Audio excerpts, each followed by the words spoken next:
녹음 좀 질문하신 거 보니까 그래도 이제 많이 개념이 다 이제 생기신 것 같아요. 그래서 이제 조금 있으면 하산하셔도 될 것 같은데 하산을 시켜야 될 것 같은데 제가. 저희 콘캐는 산이 없습니다. 자, 어쨌든 성경에는 산에서 내려가는 것보다 산에 올라가는 게 더 이제 영적인 것이기 때문에 그렇죠. 좋은 건 아니지만, 자, 그러면 이걸 한번 보도록 하겠습니다. 여러분들이 그 질문 하신 거 그것도 또 같이 보면서 잘 보도록 하겠습니다.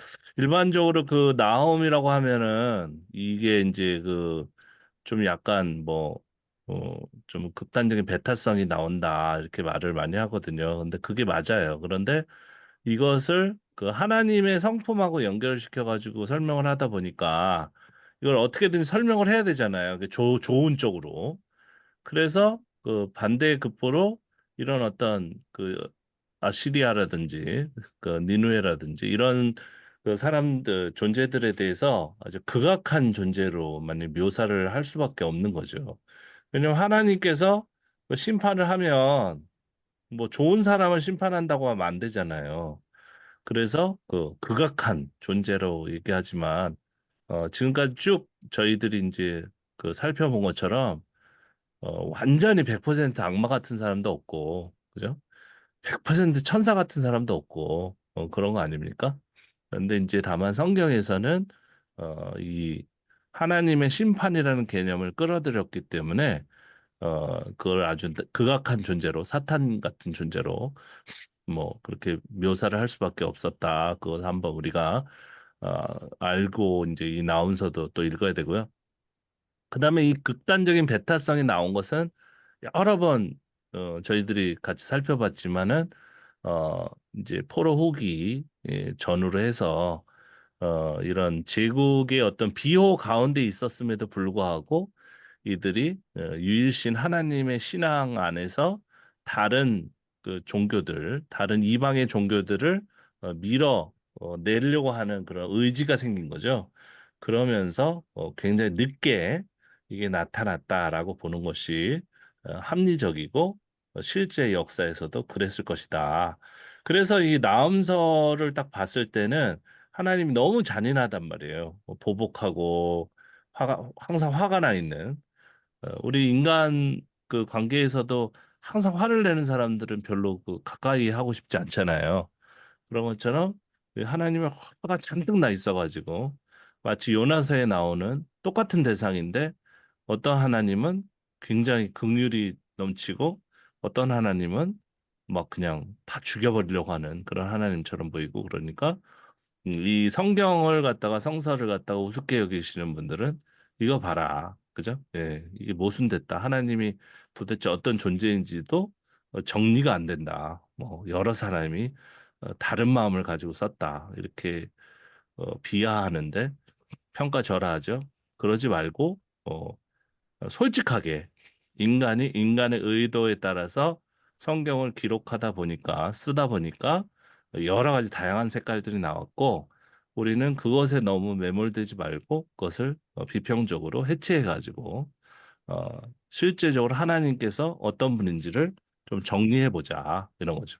그러니까 일반 비평하시는 분들은 그게 정리가 안 된다고 보고 그냥 포기하자, 그죠? 이건 쓰레기다 이렇게 해버리지만은 우리는 이제 일말의 신앙을 가지고 있기 때문에 그럴 수는 없죠, 그죠? 예, 그것을 정리해서 다시 제시를 하려고 하는 것이 우리 공부의 목적이고, 우리 신앙의 어떤 그런 태도라고 생각합니다. 그래서 이제 여러 번 나왔죠.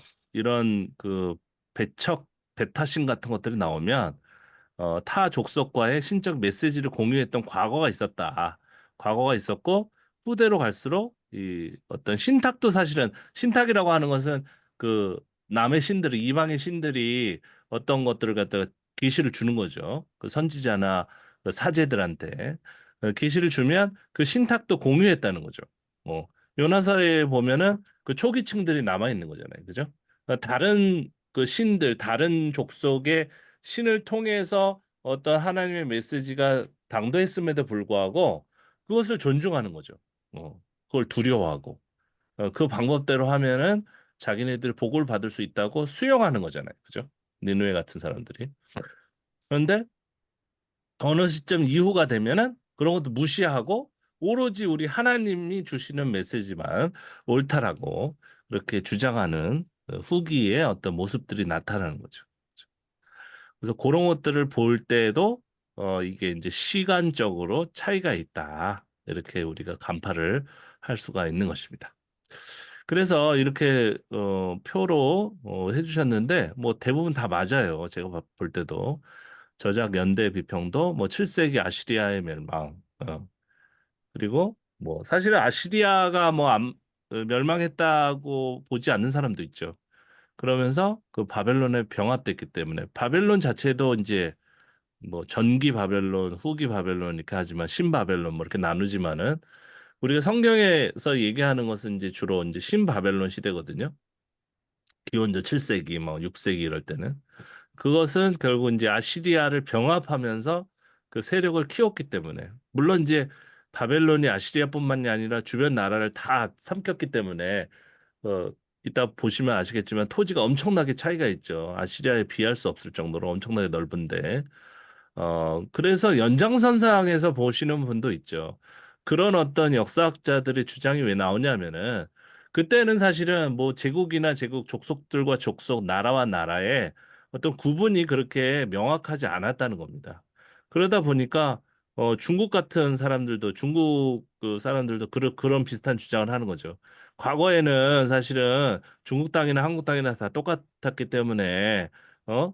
그렇게 한국, 조선, 뭐 한국, 고려 뭐 이렇게 구분이 없었다. 뭐 이런 식으로 막 주장하면서 다 중국 땅이었다. 뭐 이런 식으로 얘기를 하는 거죠. 근데 거꾸로 얘기하면은 그러면 중국이라는 나라 자체도 성립하지 않겠느냐. 그때는 뭐 사분오열 돼 있고 춘추 전국 시대 그때는 나라가 수십 개 그죠? 엄청나게 많은데 그러면 지금의 중국의 정통성이 어디서부터 오는가? 막 그걸 또 따질 수가 있는 거죠.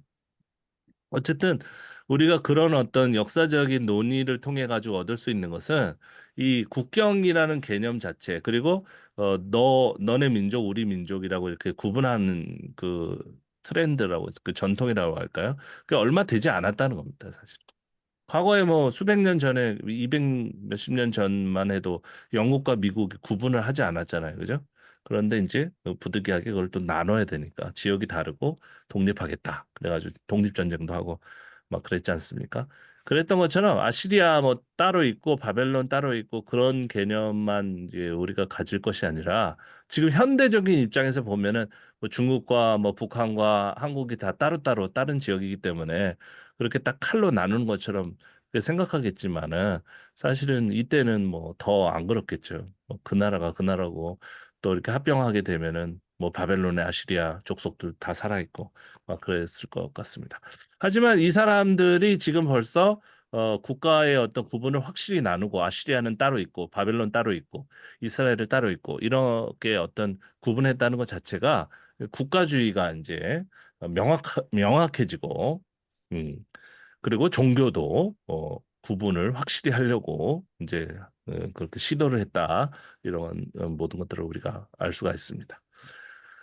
그래서 이제 요 지금 기원전 7세기 이후라고 적으신 나훔 1장 3절 여기 보면은 주님은 좀처럼 노하지 않으시고 권능도 한없이 많으시지만 주님은 절대로 죄를 벌하시지 않는 채 내버려 두지는 않으신다. 이렇게 돼 있죠. 그러니까 주님은 좀처럼 노하지 않으시고 권능도 한없이 많다. 그러니까 노하지 않는 하나님은 인간과 거의 같은 성격을 갖고 있다라고 아직까지는 생각을 하고 있어요. 약간 초기층적인 느낌이 남아 있습니다. 고대의 신들은 인간하고 거의 똑같다고 보시면 돼요. 예, 그리스 로마 신화의 고대 그 전승을 보면은 뭐 인간처럼 질투도 하고 뭐 마음도 이랬다 저랬다 하고 변덕도 심하고 그러잖아요. 그런 것처럼 인간을 갖다가 뭐 신인 동형론 뭐 이렇게 얘기하는데 어 하나님을 인간처럼 이렇게 표현했다는 것은 좀 약간 고대적인 그 느낌이 살아있는 겁니다. 하지만 절대로 뭐 이런 표현, 죄를 벌하지 않는 채 내버려 두지는 않으신다. 점점 완고해지는 거죠. 종교가 발전할수록 신의 어떤 그 뜻이 고정되고 그리고 신이 완고한 신처럼 이렇게 나타나게 되는 경향이 있습니다. 그래서 7세기 이후 같기는 하지만 일부분은 조금 고대적인 신의 어떤 그런 모습도 남아 있다. 그리고 밑에 보면 주님은 선하심으로 환난을 당할 때 피할 피난처가 되신다. 주님께 피하는 사람은 주님께서 보살펴 주신다. 요 전승은 이제 포로기 전후에 사실은 외로워진 그 개인들에게 주신 메시지가 좀 남아 있다. 이렇게 볼 수가 있는 거죠. 그래서 기원전 7세기나 뭐 6세기나 어쨌든 간에 5세기든지 그 후대로 갈수록 그죠? 어떠한 시점에만 나온 성경만 있는 게 아니라 그 시대를 갖다가 몇 세기를 거치면서 생성된 그런 전승들이 구전 전승이겠지만 다 남아 있어 가지고 혼재되어 있기 때문에 그걸 잘 구분을 해 가지고 세부적으로 또 분석할 필요는 있습니다.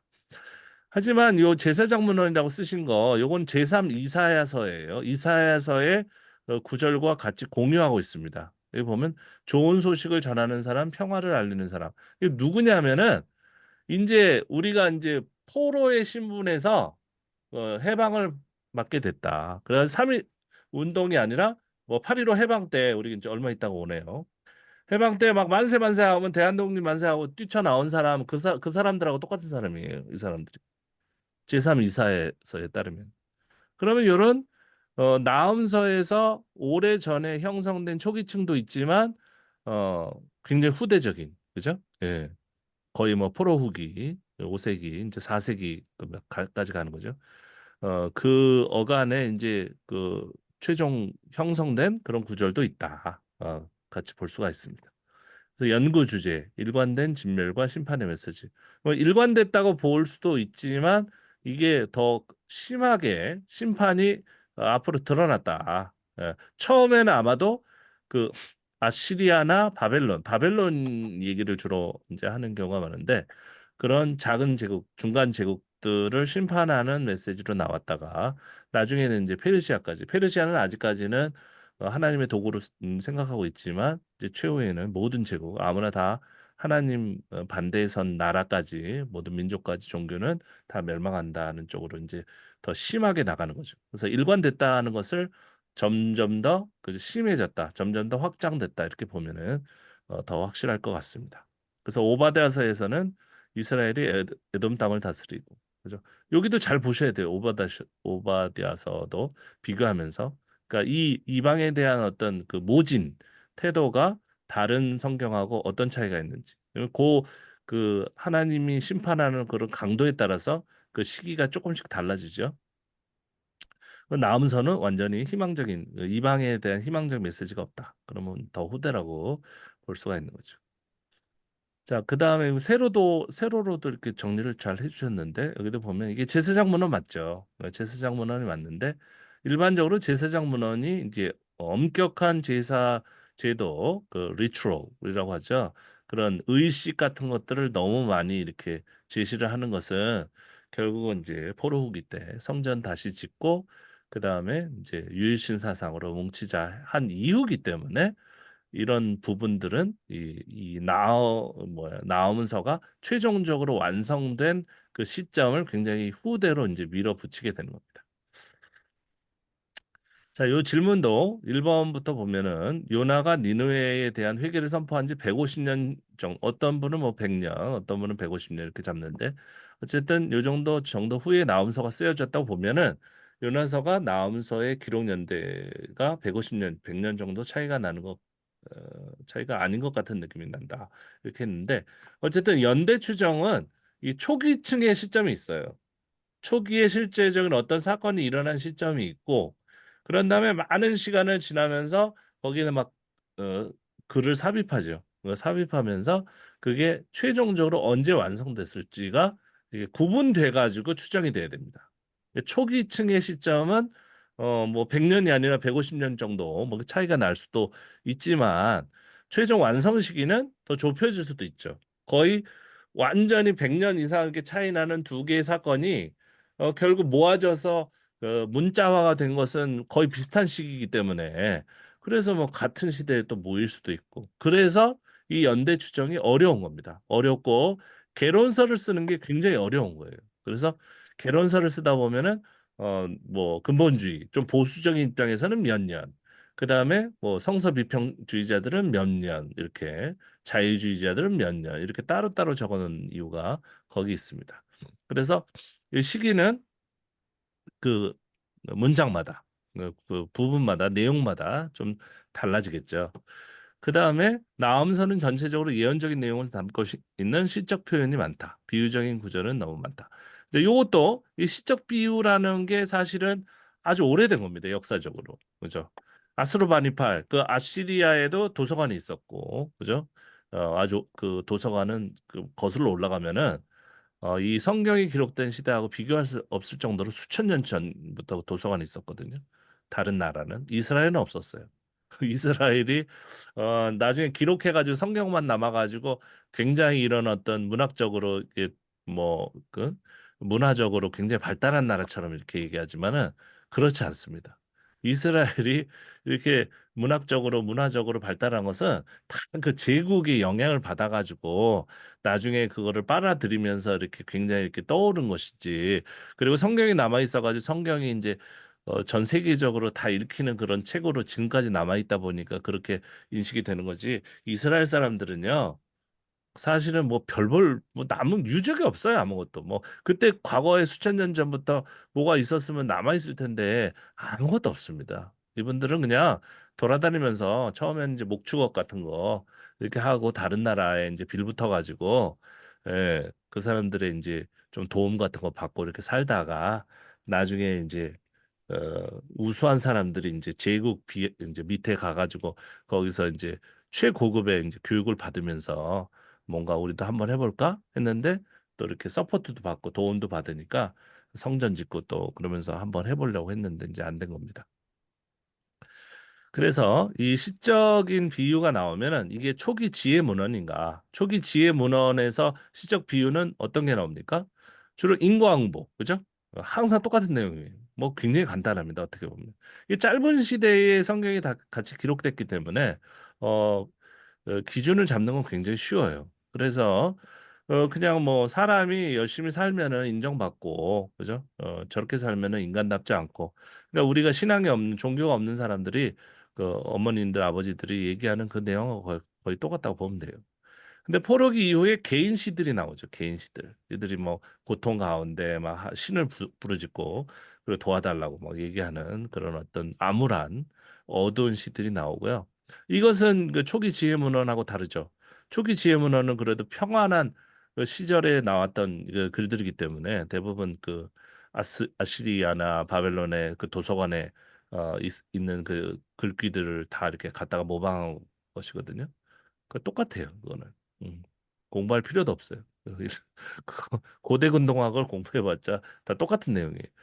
그런데 이제 이 고통에 이제 사로잡혀 가지고 막 하나님 부르짖고 이런 것들은 없어요. 왜?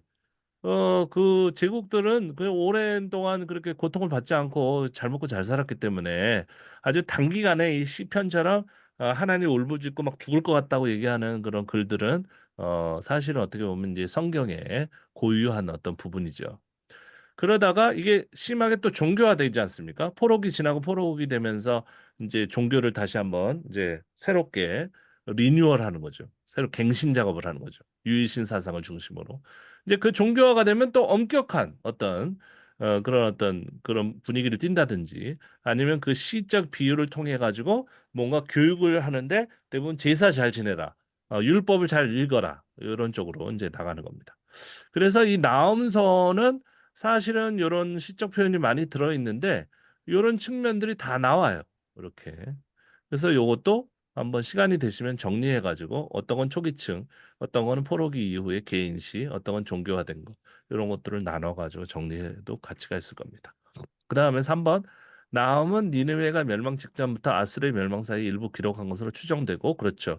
포로기 후에 편집된 것으로 본 것. 예, 이게 뭐 당연히 그럴 것 같습니다. 왜냐하면 보면 알아요. 이렇게 읽으면 본문에 그 초기층도 있고 그 다음에 뭐 멸망 직전 요때 뭐 사이에 이제 기록된 것도 있고 후대에 이제 마감한 그죠?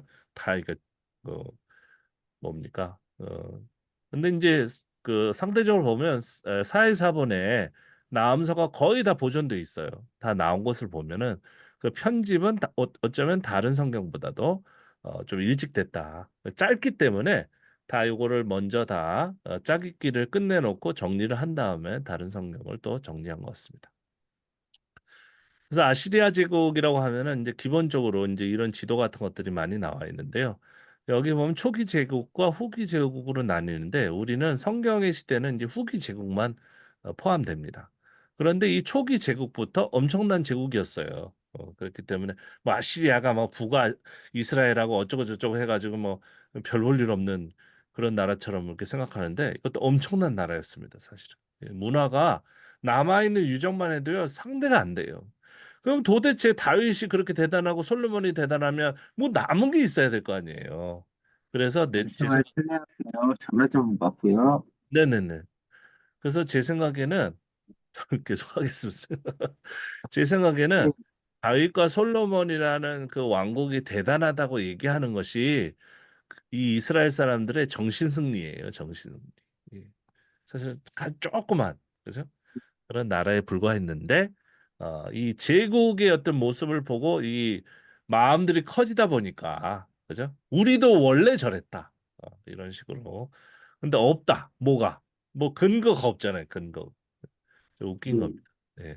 아무리 커도 여기 지금 유다라고 써 있는 요 지역, 요 지역, 팔레스타인 요 지역, 여기를 벗어나지 못했는데 뭐가 뭐 황금 어쩌고 저쩌고 말도 안 되는. 이게 아수르는 뭐 북이스라엘하고 같이 맞짱 떴다고 하니까는 뭐 별 볼 일 없는 나라처럼 생각하지만 뭐 최소한 이 정도로 잡는 거잖아요. 땅을. 예. 그리고 막 천도도 해요. 천도. 아수르 수도였다. 여기 밑에 나오죠. 아수르가 수도였다가 님누르, 니네베. 니네베가 니누에입니다. 이 자료가 딴 데서 와가지고 니네베. 니네베는 일반적으로 영어로 얘기하는 일반적인 니누에고요. 그래서 뭐 천도도 하잖아요. 그죠? 뭐 얘네들 뭔 천도를 합니까? 조그만 나라인데 그 작은 나라인데 또 반으로 잘려가지고서 싸우고 그러니까 뭐 비교를 할 수 없는 거죠. 그래서 아시리아 제국은 지금 기원전 2000년부터 잡잖아요. 기본적으로. 그죠? 이때도 뭐가 있었다니까요. 문학적인 활동이 있었고 이때는 어디 있었습니까? 이스라엘은 없어요. 없단 말이에요. 그러니까 거의 이제 기원전 이제 7세기, 6세기 지나면서 그때 이제 뭔가 우리가 대단한 거라는 이야기들을 막 써내려 가면서 그 과거를 갖다가 한번 해보려고 했는데 이거는 뭐 아무것도 없기 때문에 그래서 요 지역을 이제 다 이제 덮을 정도로 이 그죠 신바벨론이라고 하죠. 후기 바벨론, 바벨론 시방조입니다. 바벨론은 이 성경에 나오는 시대만 있는 게 아니라 엄청나게 길어요. 얘네들도. 그래서 다 덮어버리죠. 그래서 시방조만 626년부터 539년이니까 요때 성경에서 주로 주목하는 시대니까 이 정도의 어떤 엄청난 제국이죠. 그러니까 요걸 봤는데 이 이스라엘 사람들의 마음이 어떻겠어요? 그러니까 이 하나님을 중심으로 뭉치며 이 세계, 이들에게 세계는 이 바벨론의 세계고 그다음 페르시아의 시대 세계죠. 이 정도의 어떤 국가의 바운더리는 하나님께서 우리에게 주실 것이다. 왜? 우리는 지금 손에 피도 안 묻히고 지금 어떻게 해요? 자유를 누렸잖아요. 그죠? 평화를 쟁취했잖아요. 물론 이제 페르시아 왕의 비호 때문이라고 자꾸 생각을 해야 되지만 그것보다는 하나님께서 우리를 이렇게 도와주셨기 때문에 그리고 예루살렘이 무너졌을 때 하나님도 죽은 줄 알았는데 그런 그 정도의 신이 아니었구나. 다 재건했지 않느냐. 그래서 지금 우리 하나님은 우주의 신이다. 페르시아 신보다 더 높은 신이다. 뭐 이런 식으로 자꾸 부풀어 올라가는 겁니다. 제 신앙들이. 네, 그래서 이 나음서의 어떤 그 저기 시기에 대해서 사실은 여러 책들이 있는데요. 이것도 뭐 어디 위키피디아에 이제 영어로 있는데 요거를 좀 번역해 본 거예요. 그래서 내부 증거는 7세기 중반의 날짜를 시사한다. 이렇게 얘기했죠. 그러니까 얼추 이 시기는 맞아요. 전반적으로. 그러나 우리가 이 성경을 연구하면서 비평하는 사람들은 그냥 뭐 예를 들어서 나음서 전체가 몇 세기다 이렇게 얘기하지 않아요. 전체적으로는 그렇지만 7세기, 6세기지만 세부적인 구절들은 봐야 됩니다. 이렇게 말해야 돼. 그게 옳아요. 헬레니즘 시대에 그 문장도 들어가 있는 경우도 있잖아요. 그죠? 뭐그 2세기, 1세기 뭐 그때 문장도 들어갈 수 있으니까. 왜 원본이 없어요? 원본이 없으니까 그 원본이 도대체 언제 완성된 건지도 몰라요. 네. 근데 이 사람들은 지금 그 이 니느웨 성의 어떤 윤곽인데 이분들은 다 있어요. 다. 한번 가보세요. 예. 한번 가보면 시험 들어요. 근데 웃긴 게 뭐냐면 이런 데를 가면은 이 이방 제국의 어떤 유적을 안 가고 쓸데없는 거. 그죠? 예수님이 태어났다고 뻥 쳐놓는데 거기 가가지고 돈 내고 들어가서 사진 찍잖아요. 그런데 갈 게 아니. 그러니까 배낭여행을 가서 일단은 이런 제국도 한번 돌아봐야죠. 이렇게 얼마나 엄청난 나라였는지. 예. 그러니까 이 이스라엘 사람들은 뭐 아무것도 없는데 그냥 지금도 그래요. 사실은 이스라엘 사람들이 뭐 그러잖아요. 거기서 뭐 노벨상이 많이 나오고 어쩌고 저쩌고 그것도 가스라이팅 같아. 이스라엘 사람들 유태인들 머리가 똑똑하다. 하나님을 믿기 때문에. 그런데 그것도 자꾸 이렇게 세뇌당한 것 같아요. 우리한테. 참 모르겠어요. 뭐 개인적으로 유태인들 만나면은 되게 이기적이고 이상한 엉뚱한 소리 합니다. 막. 예, 한번 사귀어 보세요. 좋은 사람도 있는데 음. 그래가지고 사내리 뭐 이런 친숙한 이야기들이 많이 나오죠. 그죠? 예. 그래서 여기 딱 있고 여기 보면은 그 에노마 엘리시 굉장히 유명하죠 이거. 창세기에 대해서 요 책에 대해서 그 쓰신 분이 그 뭐죠? 예. 왜 갑자기 눌렀더니 그 사이트가 열리네. 그래가지고 그 쓰신 분이 누구야? 서울대학교 어떤 분인데 그분이 완전 표절로 또 들어갔죠. 예. 예. 이 에노말리시라는 아니 제목이 그거예요. 예, 이 창조 설화에 대해서 아주 재미있게 글을 썼는데 저는 그걸 딱 보는 순간 이거 그 책인데 딱 느꼈어요. 근데 이거 큰일 날 텐데 제 페이스북 친구였었어요 한때는. 그래가지고 좀 이상하다 그러고 있었는데 아니나 다를까 누군가가 이 책은 표절입니다. 해가지고 조철이라는 이름까지 까먹었네 이제는. 이제 그분이 이 에노마일리시 이게 창조설화 그 성경 이외의 그 내용인데 그 성경 창세기가 그걸 베낀 거예요. 베낀 원본이죠, 그죠? 음. 그런 창조설화도 있고 길가메시 서사시도 있고 홍수 기록도 있고 그러니까 성경 창세기를 쓸 때 이런 이야기들을 다 알고 있었다는 거죠. 이걸 알고 있었는데 그거를 조금 변형해 가지고 창세기에다 집어넣은 거거든요. 성경에다. 이거는 뭐 우리가 부정할 수 없는 사실입니다. 예. 왜냐하면 이거 뭐 천 몇백 년 전 이상 기원전 625년이라고 아무리 낮게 잡아도 그때 도서관에 점토판 2만 개 이상의 그 도서관이 있고 그 대부분이 남아 있는데 그거를 어떻게 부정합니까? 그냥 성경이 먼저 있었어. 그들이 우리를 베낀 거야. 무슨 근거로?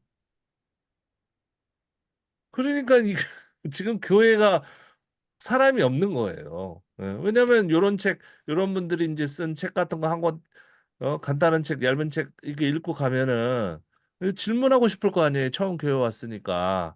그래서 이 창세기가 먼저예요. 이런 어떤 에르마 엘리시, 뭐 아시리아의 어떤 이런 문헌들이 먼저예요. 그러면은 무식한 소리 하잖아요. 그죠? 예. 하나님이 먼저고 어쩌고 이상한 소리. 뭐 창조론 가지고도 뭐 과학하고 해가지고 세미나 하는데 그거는 뭐 제비도 안 돼요. 그런 세미나 왜 하는지 몰라. 왜냐하면은 이 성경은 그런 어떤 그 실제적인 근거되는 어떤 고고학적인 내용하고 같이 붙으면은 다 집니다. 그 성경을 믿는 것은 논리로 믿는 게 아니기 때문에 그런 세미나를 할 필요가 없어요. 뭘 성경을 어떻게 과학적으로 증명을 합니까? 그러니까 이런 팩트는 솔직히 인정을 하고 이거를 베꼈다. 좀 영향을 많이 받았다. 그러나 그것을 영향을 받았는데 우리 성경 안에는 너희들의 문헌에 없는 어떤 특별한 가치가 들어있다. 이런 식으로 얘기를 하면은 수긍이 되는데 그렇지 않고 너네들은 다 우리 거 베낀 거야. 성경이 먼저 있었어. 그죠? 뭐 이런 소리를 하면은 말도 안 되는 거야. 그러니까 우기니까 기가 막히잖아요. 그죠? 그러니까 그게 목사님, 예, 예. 저 2분만 잠깐만 뵐게요. 뭐 체크할 게 있어갖고 괜찮습니다. 자유롭게 갔다 오시고 전화가 와서 지금 아, 이걸 체크를 좀 해야 편하게 된다. 보시고 이거는 뭐 네, 영상으로 남는 건데 뭐. 네, 네, 갔다 오겠습니다. 네, 다녀오세요. 그래서 어쨌든 저는 계속 떠들도록 하겠습니다. 그러니까 이게 한번 가봐야 돼요. 성지순례를 좀 아시리아 문화나 아니면 바벨론 문화. 가보셨어요? 그럼요. 저는 배낭여행을 갔죠. 배낭여행. 왜냐하면 처음에는 그 따라갔었어요. 아무것도 배운 게 없어요. 돈만 버려요. 돈만 200만 원만 버리고 배낭여행을 가야 돼요. 왜 구석구석 갈 데가 많아요. 중요한 곳이. 그죠? 여기 지금 페이스북에도 그 이게 배낭여행 뭐 가자는 분도 있던데 지금 위험해서 그렇고 가면 안 되고 하여간 그 이런 고대근동은 다 알 필요는 없지만 그래도 상식적으로 좀 기본적인 건 책이 많이 나와 있습니다. 예. 그러니까 이 길가메시도 굉장히 유명해졌죠. 이게 10년 전만 해도 아무도 아는 사람이 없었어요. 이 영웅 이야기거든요. 그래서 한번 관심을 이제부터 가지시고 그래서 요런 그 문화적인 어떤 위용 엄청난 그런 어떤 그 규모를 딱 봤을 때 뭐 아수르는 뭐 어쩌고 저쩌고 뭐 하나님 앞에서 뭐 다 멸망하고 뭐 누가 누구한테 말 말하는 건지 이렇게 이런 얘기가 쏙 들어가고 그런 얘기는 결국은 유태인의 입장에서 써진 그 이야기다. 그죠? 그렇게 정리를 할 수가 있게 됩니다. 그래서 사회사본이 이제 현존하는 그 사본 중에서 굉장히 권위가 있는 오래된 사본이잖아요. 그래서 이제 요거는 이제 사회사본 원문은 아니고 사회사본의 내용을 그대로 해서 영어로 번역해 놓은 그 영어 저번에도 한번 보여드렸죠. 이거하고 그다음에 이제 한국어하고 이렇게 비교해 보면은 거의 다 똑같이 다 남아 있죠. 그래서 이게 남아 있다는 것 자체도 사실은 좀 시대를 좀 이야기하는 측면이 있잖아요. 그죠?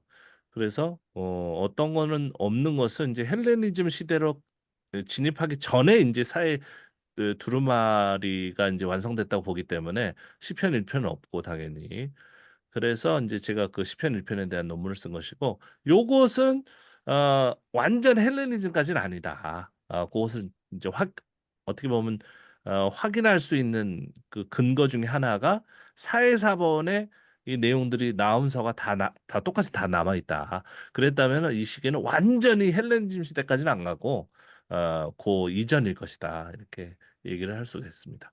그래서 4QP 뭐 나 뭐 이런 것들은 그 동굴 이름 뭐 예를 들어서 항아리 이름 이런 것들을 붙여놓은 뭐 별로 그렇게 중요한 건 아니고요. 근데 이 기호가 있어요. 기호가 있어서 시편은 뭐 그죠? 4Q 이런 것들 다 정리가 다 돼 있는 겁니다. 이런 것들이. 그래서 우리는 이런 것들은 뭐 새로 알려고 뭐 뭘 꽃갱이 들고 돌아다닐 필요가 없어요. 이미 다 분석이 끝났기 때문에. 이런 소프트웨어 안에는 또 다 들어있고 이제 좀 비싸긴 하지만 새로 어떤 그 사본 같은 것들을 다 정리를 해놓으면 그건 뭐 클릭해가지고 그냥 보면은 다 되고 원문도 프린팅이 돼가지고 다 보니까 사실은 뭐 여행 같은 것들을 굳이 이제 갈 필요는 사실 없습니다. 위험한 지역에. 그래서 이제 실제 이제 나움 1장 본문을 좀 보면 여호와께 악을 꾀하는 한 사람이 너희 중에서 나와서 사악한 것을 권하는도다. 이건 적그리스도구나. 이렇게 이렇게 해석하죠 우리는. 모를 때 그죠? 그러면 이게 어떤 그 어느 시점에 어느 역사적인 배경에서 나온 내용인지를 좀 생각해 보려고 하기는 해야 될 거 아니에요.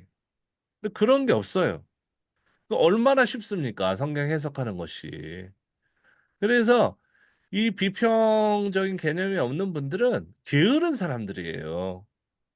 아무것도 몰라요. 그냥 이 성경 연구를 안 해. 그러니까 시간이 남으니까 골프 치러 다니잖아요. 응? 그러니까 이거는 한 사람이 너희 중에 나와서 사악한 것을 권하는도다. 그건 적그리스도네. 그죠? 예. 얼마나 간단합니까? 그리고 계속 봅시다. 여호와께서 이같이 말씀하시기를 그들이 비록 강하고 많을지라도 반드시 멸절을 당하리니 그가 없어지리라. 내가 전에는 너를 괴롭혔으나 다시는 너를 괴롭히지 아니할 것이라. 이건 뭔 소리예요, 뭔 소리? 예. 이스라엘 사람들에게 고통을 줬지만은 또 평화를 주리라 이런 뜻인가? 이제 내게 지은 그의 멍에를 내가 깨뜨리고 내 결박을 끊으리라. 그러니까 이 악을 꾀하는 한 사람이라는 것은 이 사람들을 갖다가 괴롭게 했던 존재잖아요. 그죠? 그 왕이잖아요, 왕. 그죠? 제국의 왕이잖아요. 1차적으로 그렇게 해석을 해야지 적그리스도다.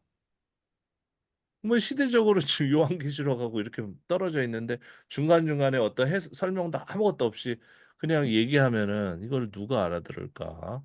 그죠? 이 기본적인 개념만 가지고 있어도 7세기, 6세기라고 생각하고 있는데 갑자기 적그리스도다. 그건 초월적인 해석을 하고 있으니까 그게 다 영해라고 합니다. 영해. 영적인 해석. 영적인 해석은요. 그건 하면 안 되는 겁니다, 사실은. 예.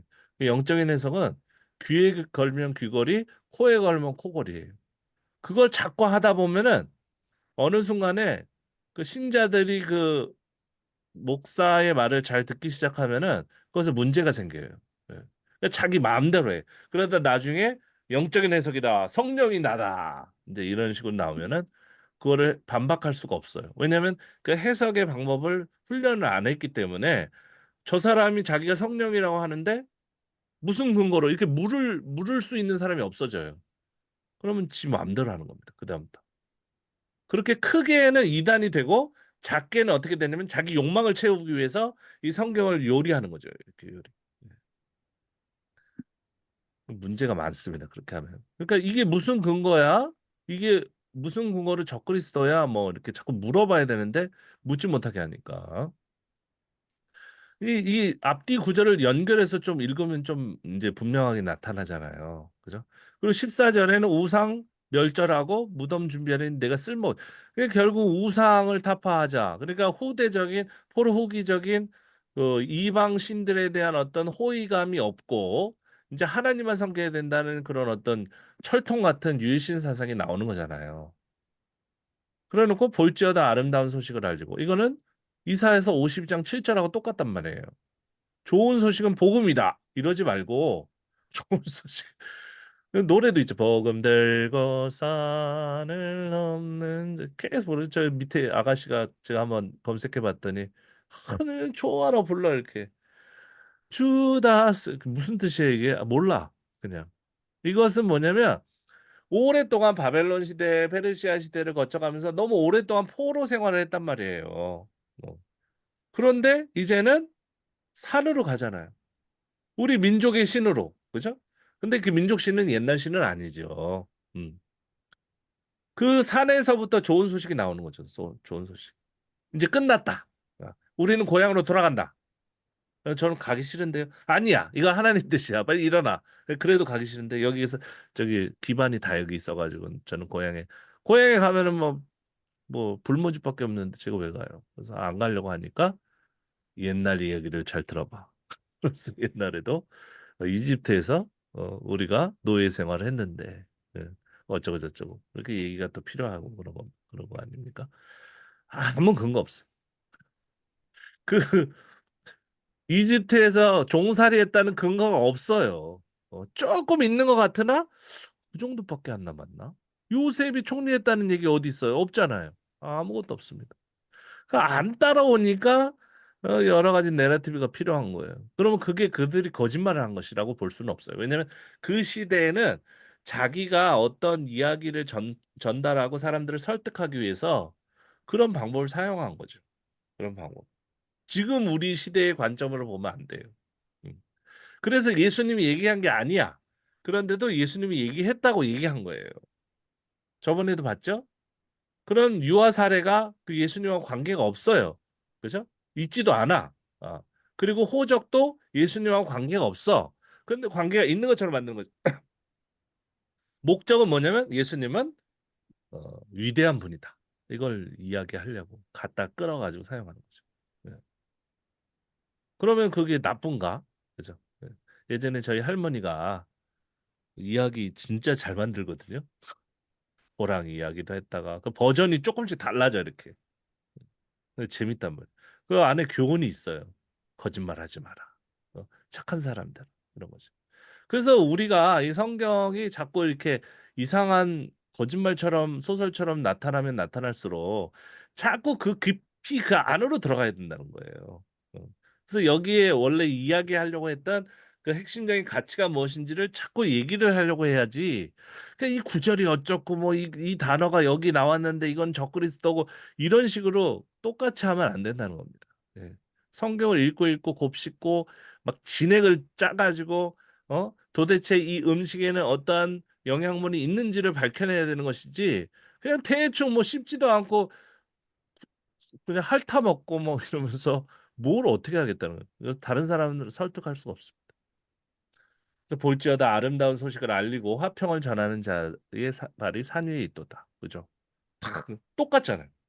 우린 민족, 우리 하나님, 그죠? 그러니까 우린 자유. 음. 옛날에는 그 제국에서 뭐 어땠느냐 황제가 우리를 괴롭혔지만 다시는 우리에게 그 노예되는 그런 시절이 오지 않을 거야. 누구 때문에? 하나님께서 우리를 도와주시니까. 그러니까 이제는 예배드려. 바로 나오잖아요. 유다야, 네 절기를 지키고 서원을 갚아라. 어. 그러면 거꾸로 얘기하면은 너 예배 제대로 안 드리면 어떻게 돼요? 똑같이 될 수가 있어. 어? 너 교회 잘 나와야 돼. 교회 안 나오면 너 옛날에 하나님 처음 믿을 때 어땠어? 너 병 고침 받았잖아. 근데 또 교회 생활 제대로 안 해? 교통사고 났잖아. 헌금 빨리 해. 11조 안 내? 이런 식으로 똑같은 겁니다. 똑같은 겁니다. 그래서 여기 이사야서 52장은 제3 이사야란 말이에요. 제3 이사야는 저 이사야 할 때 좀 언급을 했는지 모르겠지만 굉장히 후대예요. 포로 후기 때 거의 뭐 페르시아의 어떤 피를 받아가지고 우리 이스라엘이 페르시아급 이상이 되는 나라로 이렇게 업그레이드를 하기 위해서 이제 막 꿈을 꾸는 그런 내용들이 막 나오거든요. 62장 뭐 52장 60장까지 계속 나오잖아요. 한번 읽어보시면 뭐 아주 그냥 이 사람들이 흥분해 있어요. 예. 그래서 시온은 산이죠. 어디 있는지 모릅니다. 근데 산이에요. 이상적인 산이고 이르기를 네 하나님이 통치하신다 하는 자의 산을 넘는 발이 어찌 그리 아름다운가. 그죠? 빨리 가자는 거죠. 거기 예루살렘이 있고 성전이 건축되는 곳으로 빨리 가가지고 그죠? 예. 하나님을 섬기는 신앙으로 똘똘 뭉치면 우리도 페르시아 못지않게 바벨론 못지않게 옛날에 우리를 괴롭혔던 아시리아 못지않게 엄청난 제국을 이룰 수 있을 것이다. 예, 그런데 안 됐다. 그래서 그 모든 비전, 왕을 세우고 나라를 크게 만드는 모든 비전이 신앙적인 초월적인 영역으로 가버리는 겁니다. 그래서 이 땅의 나라를 꿈꿨으나 안 돼. 그러니까 저 세상, 저 하늘의 나라. 그리고 왕을 세우려고 했으나 숙청당했어요. 그래서 저 하늘의 왕 이렇게 그렇게 간 겁니다. 그러면 그게 잘못된 거냐? 아니죠. 업그레이드가 되면서 우리 모두 세계의 모든 사람들이 그걸 수용할 수 있는 신앙 형식을 만들었으니까 더 좋은 거죠. 어떻게 보면 이 땅에 뭐 무슨 왕이 뭐 영원하지도 않는. 자, 2장도 봅시다. 파괴하는 자가 너를 치러 올라왔나니 넌 산성을 지키며 길을 파수하며 네 허리를 견고히 묶고 네 힘을 크게 굳게 할지어다. 여호와께서 야곱의 영광을 회복하시되 이스라엘의 영광 같게 하시나니 이는 약탈자들이 약탈하였고 또 그들의 포도나무 가지를 없이 하였습니다. 이게 이 구절들이 그 굉장히 그 여러 시대의 배경을 하고 있기 때문에 한 구절 안에서도 그냥 상반절 하반절이 막 시대가 달라요. 그러니까 잘 봐야 됩니다. 그의 용사들의 방패는 붉고 그의 무사들의 옷도 붉으며 이건 뭘 에돔 얘기하고 있죠? 그 항오를 벌이는 날에 병거의 쇠가 번쩍이고 그죠? 그러니까 이 지금 이거를 편집한 사람들이 좀 비슷한 개념을 뭐 갖다가 구절을 갖다 붙여놨기 때문에 해석하기 어렵죠. 또 병거 얘기 나왔으니까 또 병거 얘기를 하는데 또 뒤에 부분은 또 다른 얘기가 이제 붙어버리고 이분들이 원하는 건 아니었으나 그렇게 막 단어 중심으로 표현 중심으로 모으다 보니까 여러 가지 시대적으로나 표현적으로나 뭐 좀 난삽하다고 할까요? 좀 이렇게 복잡하게 됐을 뿐입니다. 근데 이게 뭐가 문제예요? 하나하나 시간을 들여가지고 잘 분석하고 뼈를 바르듯이 살을 바르듯이 해가지고 아 이게 전체적으로 이제 시대가 긴 시대에 늘어지면서 편집이 많이 됐구나. 하지만 요거 핵심은 무엇이다. 이렇게 정리해 나가면 되는 거죠. 그리고 그 핵심적인 가치는 이 현대의 우리가 받아들일 만한가 아닌가 좀 비판적으로 받아들여야 되는가 그거를 결정하면 됩니다. 강들의 수문이 열리고 왕궁이 소멸되며 정한대로 왕과 벌거벗은 몸으로 끌려가니 그 모든 신하들이 가슴을 치며 비둘기같이 슬피 우는 그러니까 나라의 멸망이네요. 니누에는 예로부터 물이 모인 것 같더니 이제 모두 도망하니 설하설하 하나 돌아보는 자가 없도다. 이것을 우리가 해석할 때나 설교할 때는 영원한 권력이 없다. 뭐 이런 식으로 제목 붙여가지고 묵상하면 좋겠죠. 그래서 결국은 영원한 왕국은 하나님의 왕국이다. 이렇게 하면 아름답고 은혜로운 본문이 되는 거죠. 해설이 되는 거죠. 뭐 은 얘기가 나왔고 공허하였고 황폐하였다다. 주님이 낙담하며 그 무릎이 서로 부딪히며 굉장히 그 묘사가 아주 디테일하죠, 그죠? 잘 쓴 글입니다, 사실은. 이 원문도 굉장히 그 미리하게 잘 써놨어요. 시인인데 이런 구절을 쓴 시인은 굉장히 그뭐 필력 그런 것들이 있는 사람입니다. 자, 사자 얘기가 나왔어요. 또 동물 얘기가 나오면은 여러분 생각해야 되겠죠? 이 동물을 어떻게 다루느냐? 이 동물에 대해서 배척하고 있느냐? 아니면 동물을 비유하는데 뭐 어디 악인에게 비유하느냐? 아닌가? 그런 것들을 판단하는 시대가 또 나옵니다. 그래서 사제의 굴이 어디냐? 젊은 사자가 먹을 곳이 어디냐? 전에는 수사자, 암사자가 그 새끼 사자와 함께 거기서 다니되 그것들을 두렵게 할 자가 없었습니다. 이 권력자를 이제 비유하고 있는 거죠. 쭉 나가고 사냥한 것으로 그 굴을 채웠고 찢은 것으로 그 구멍을 채웠다다. 근데 또 이제 딴 얘기 나오고 만군의 여호와의 말씀에 내가 네 대적이 되어 네 병거들을 불살라 연기가 되게 하고 네 젊은 사자들을 여기는 또 젊은 사자들이에요. 이 사자들하고 그 위의 사자들이 좀 다릅니다. 그러니까 이 편집자가 사자 똑같이 나왔네? 그래가지고 그 유래가 다른 출처가 다른 구절들을 이렇게 모아놨어요. 그래서 되게 어렵습니다 이게. 그래서 제가 이 사자의 전승사를 쓴 적이 있어요. 페이스북에다 썼는데 이 사자가 47에 나온다. 그죠? 아르이에그라는 이 단어가 47에 나오는데 쭉 정리를 쭉 해보니까 여러 번 이게 나온 그 구절만 읽은 게 아니라 그 구절이 들어있는 전체 단락 최소한 한 장을 다 읽고 묵상해야 되겠죠. 음, 시대를 생각하면서.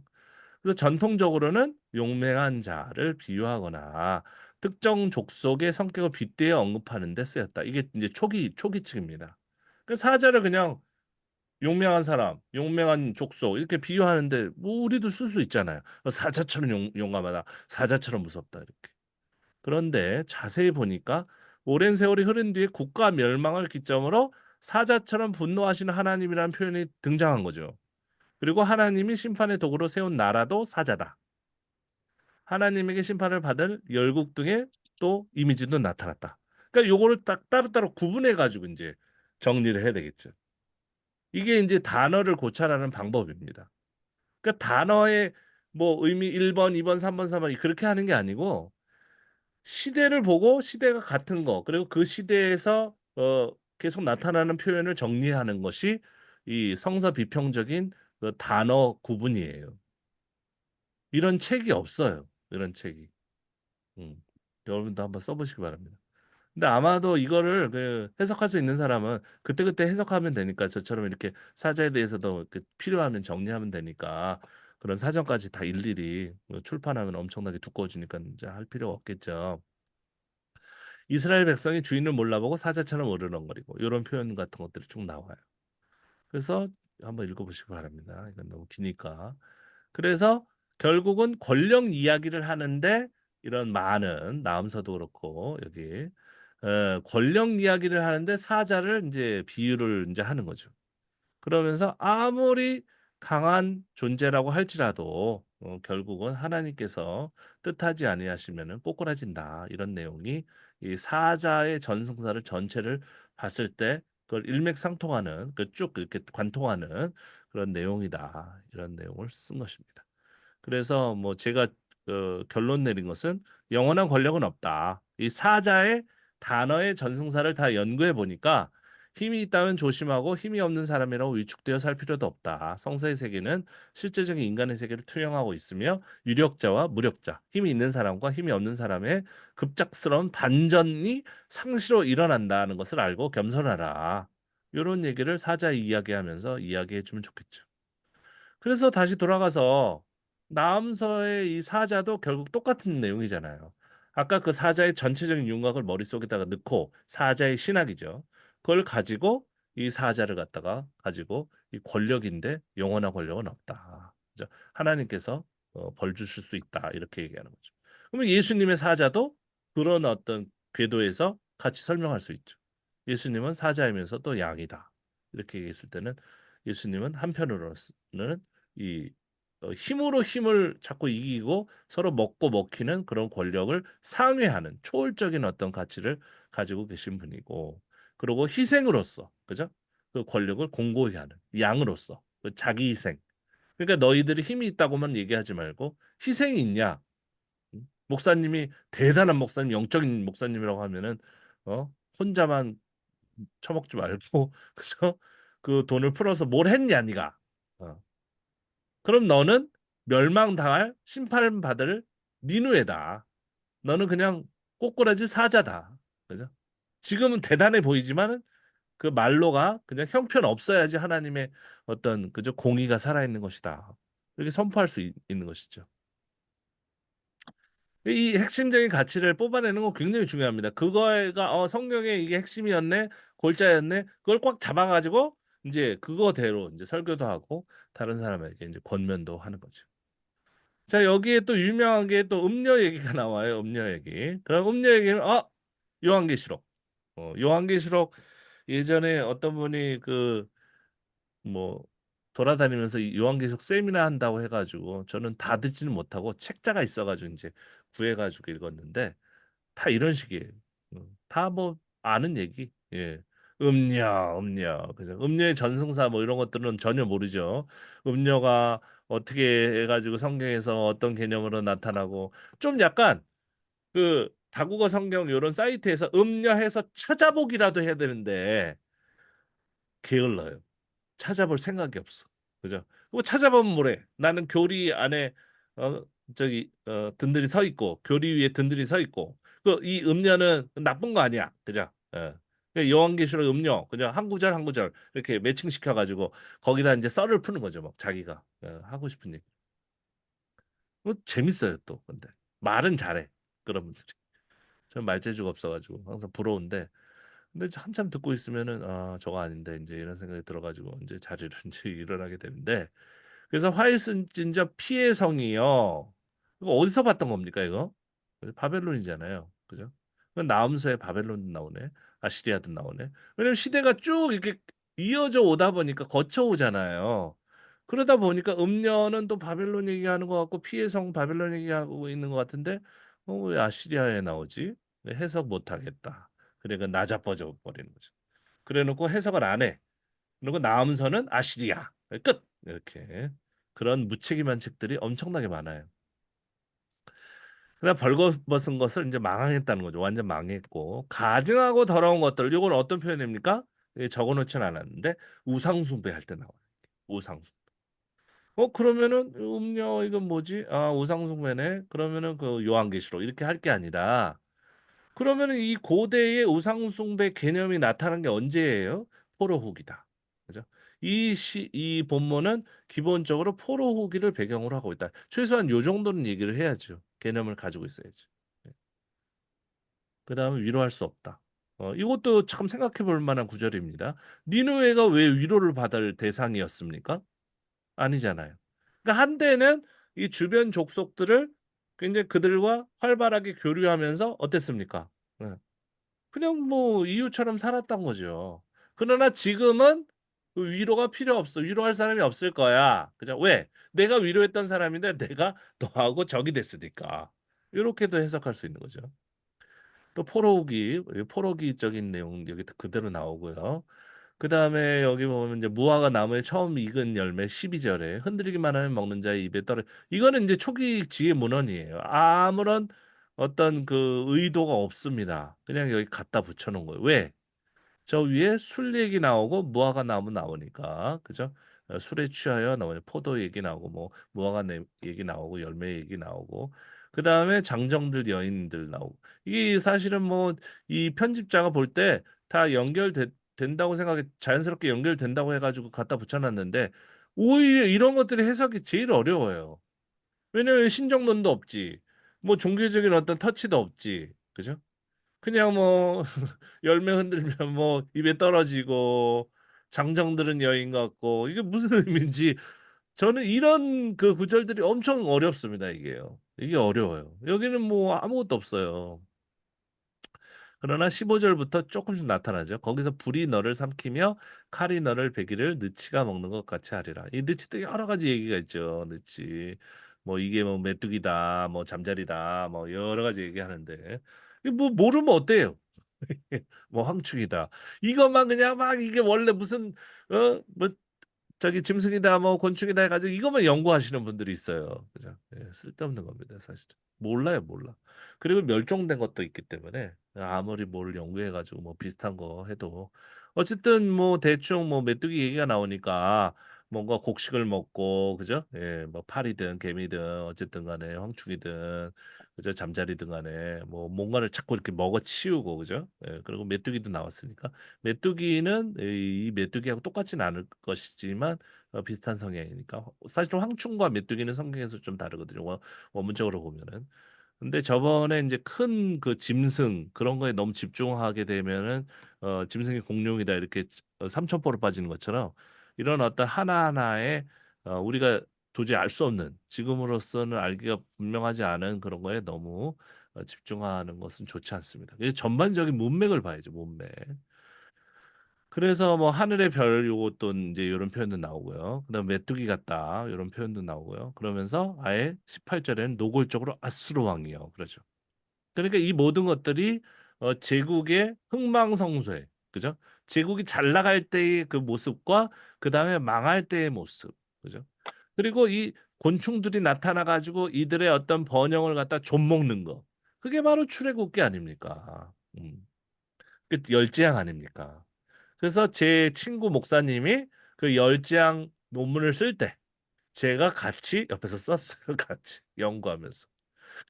그분은 비평 같은 거를 해본 적이 없고 비평하면은 신앙이 떨어진다고 생각하는 분이에요. 근데 도저히 이걸 어떻게 써야 되지? 그래가지고 제가 이렇게 여기까지만 써보세요. 그럼 보수주의로서 이건 부끄럽지 않은 논문이니까 이렇게 써보라고. 그랬더니 그때 이게 나오면서도 아마 제가 언급을 했던 것 같아요. 이게 메뚜기 나오지 않는. 그러면 시대가 비슷하다고는 쓰지 마시고 음, 비평하시는 분이 아니니까 그러니까 이 표현이 비슷하다. 이런 식으로. 그러면은 결국 같은 개념은 뭐냐? 힘이 있는 제국도 망한다. 이제 그런 어떤 의미를 가지고 있다. 그래서 잘 풀려갔던 생각이 납니다. 저는 금방 졸업을 했지만 그분은 9년 만에 9년 만에 졸업을 했는데 뭐잘 썼어요 논문을 나름대로 잘 썼습니다. 그다음 19절 내 상처는 고칠 수 없고 내 부상은 중하도다. 내 소식을 듣는 자 이것도 어디서 많이 보던 내용들이죠. 그러니까 어떤 그 초기 지혜 문헌에 유명한 구절들이 많이 있어요.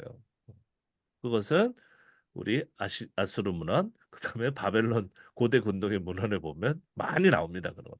유명하기 때문에 여기도 나오고 저기도 나오고 뭐 홍수설화가 나온 것처럼 많이 나와요. 그래서 이게 시대가 굉장히 측정하기 어렵지만 앞뒤 내용을 봤을 때 그리고 못 박는 이런 구절 아수르 왕이라고 딱 집어가지고 얘기하는 내용들이 나오니까 거기에 이렇게 연결해가지고 대략적으로 추정하면 시대가 대략적으로 나옵니다. 여기 보면 이제 음료를 찾아봤어요, 저는. 제가 가지고 있는 프로그램을 한 게 아니라 그냥 일반적인 프로그램에서 찾은 거예요. 그랬더니 대본에 잠언이 나오잖아요. 음료의 입은 깊은 함정이라. 여기는 초기층. 여호와의 노를 당한 자는 거기 빠지리라. 요것도 초기층 같은데 하나님의 신정론이 살아있을까? 아니면은 너무 그 음료 같은 여자에 너무 빠지면 하늘이 노해. 그냥 일반적인 개념으로서 하늘을 말했을까? 만약에 이 후자가 맞다면 이 잠언 22장 14절은 전체가 초기 문헌입니다. 초기 지혜 문헌이. 하나님의 노를 당한 자는 거기 빠지리. 되게 해석하기 어렵죠. 그건 재밌어요. 생각하고 또 생각하는 거죠. 하나님께서 거기 빠지게 하시는 건가? 그러면 좀 후대고, 그죠? 여호와가 화가 났는데 에, 그죠? 그래가지고 넘어뜨리는 거죠. 그리고 그 빠졌는데 그것을 하나님이 저주받은 거야. 아이고 잘 됐다. 그냥 하늘이 노했네. 이렇게 말한 것인가? 이렇게 말했다면은 좀 더 옛날 글이 되겠죠. 잠언 6장 26절 음료로 말미암아 사람이 한 조각 떡만 남게 되며 여기 뭐 하나님이 어디 있어요? 없잖아요. 음란한 여인은 귀한 생명을 사냥한다. 이거 마찬가지죠.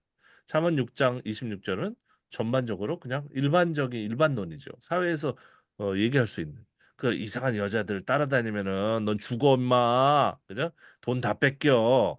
여기 무슨 신앙적인 표현이 있어요?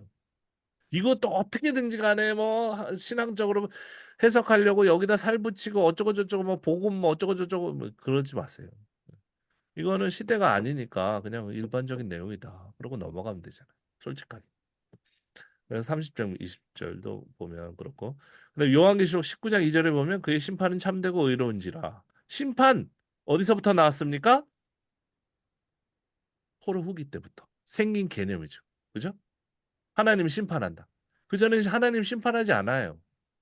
이방인들도 그냥 할까 말까 이런 그죠? 그 잘못되면 하나님이 심판했나? 이렇게 인과응보 개념으로. 하지만 하나님은 완전 심판하는 존재다. 이렇게 나온 것은 결국 악독한 적이 있고 제국이 있고 그 다음에 하나님의 그 신정론 개념이 살아 있을 때 이게 나타나는 거기 때문에 요한계시록은 결국 나음서 같은 이런 성경의 후손이다 이렇게 볼 수가 있죠. 음행으로 땅을 더럽게 한 음녀를 심판하사. 만약에 음녀 개념이 구약의 선지서나 이런 데 나왔다. 그러면 연결해 봐야 되죠. 지금 이 요한계시록을 쓴 사람이 구약 성경을 인용하고 있는 것인가? 다 연구 제목입니다. 음녀를 심판하사 자기 종들의 피를 그 음녀의 손에 갚으셨다. 그러면 이 음녀는 과연 누군가? 이 옆에 밑에 나와 있는 이 그림이 이 여자일까? 제가 보면 그냥 로마 정권이에요. 로마 정권. 왜 그렇습니까? 전 근거가 어디 있어요? 성경에 나왔잖아. 이게 아니고 음녀는 그냥 사탄이야. 이게 아니고 잘 생각해 보세요. 나움에서 이 비슷한 개념이 어떤 그 배경에서 쓰였습니까?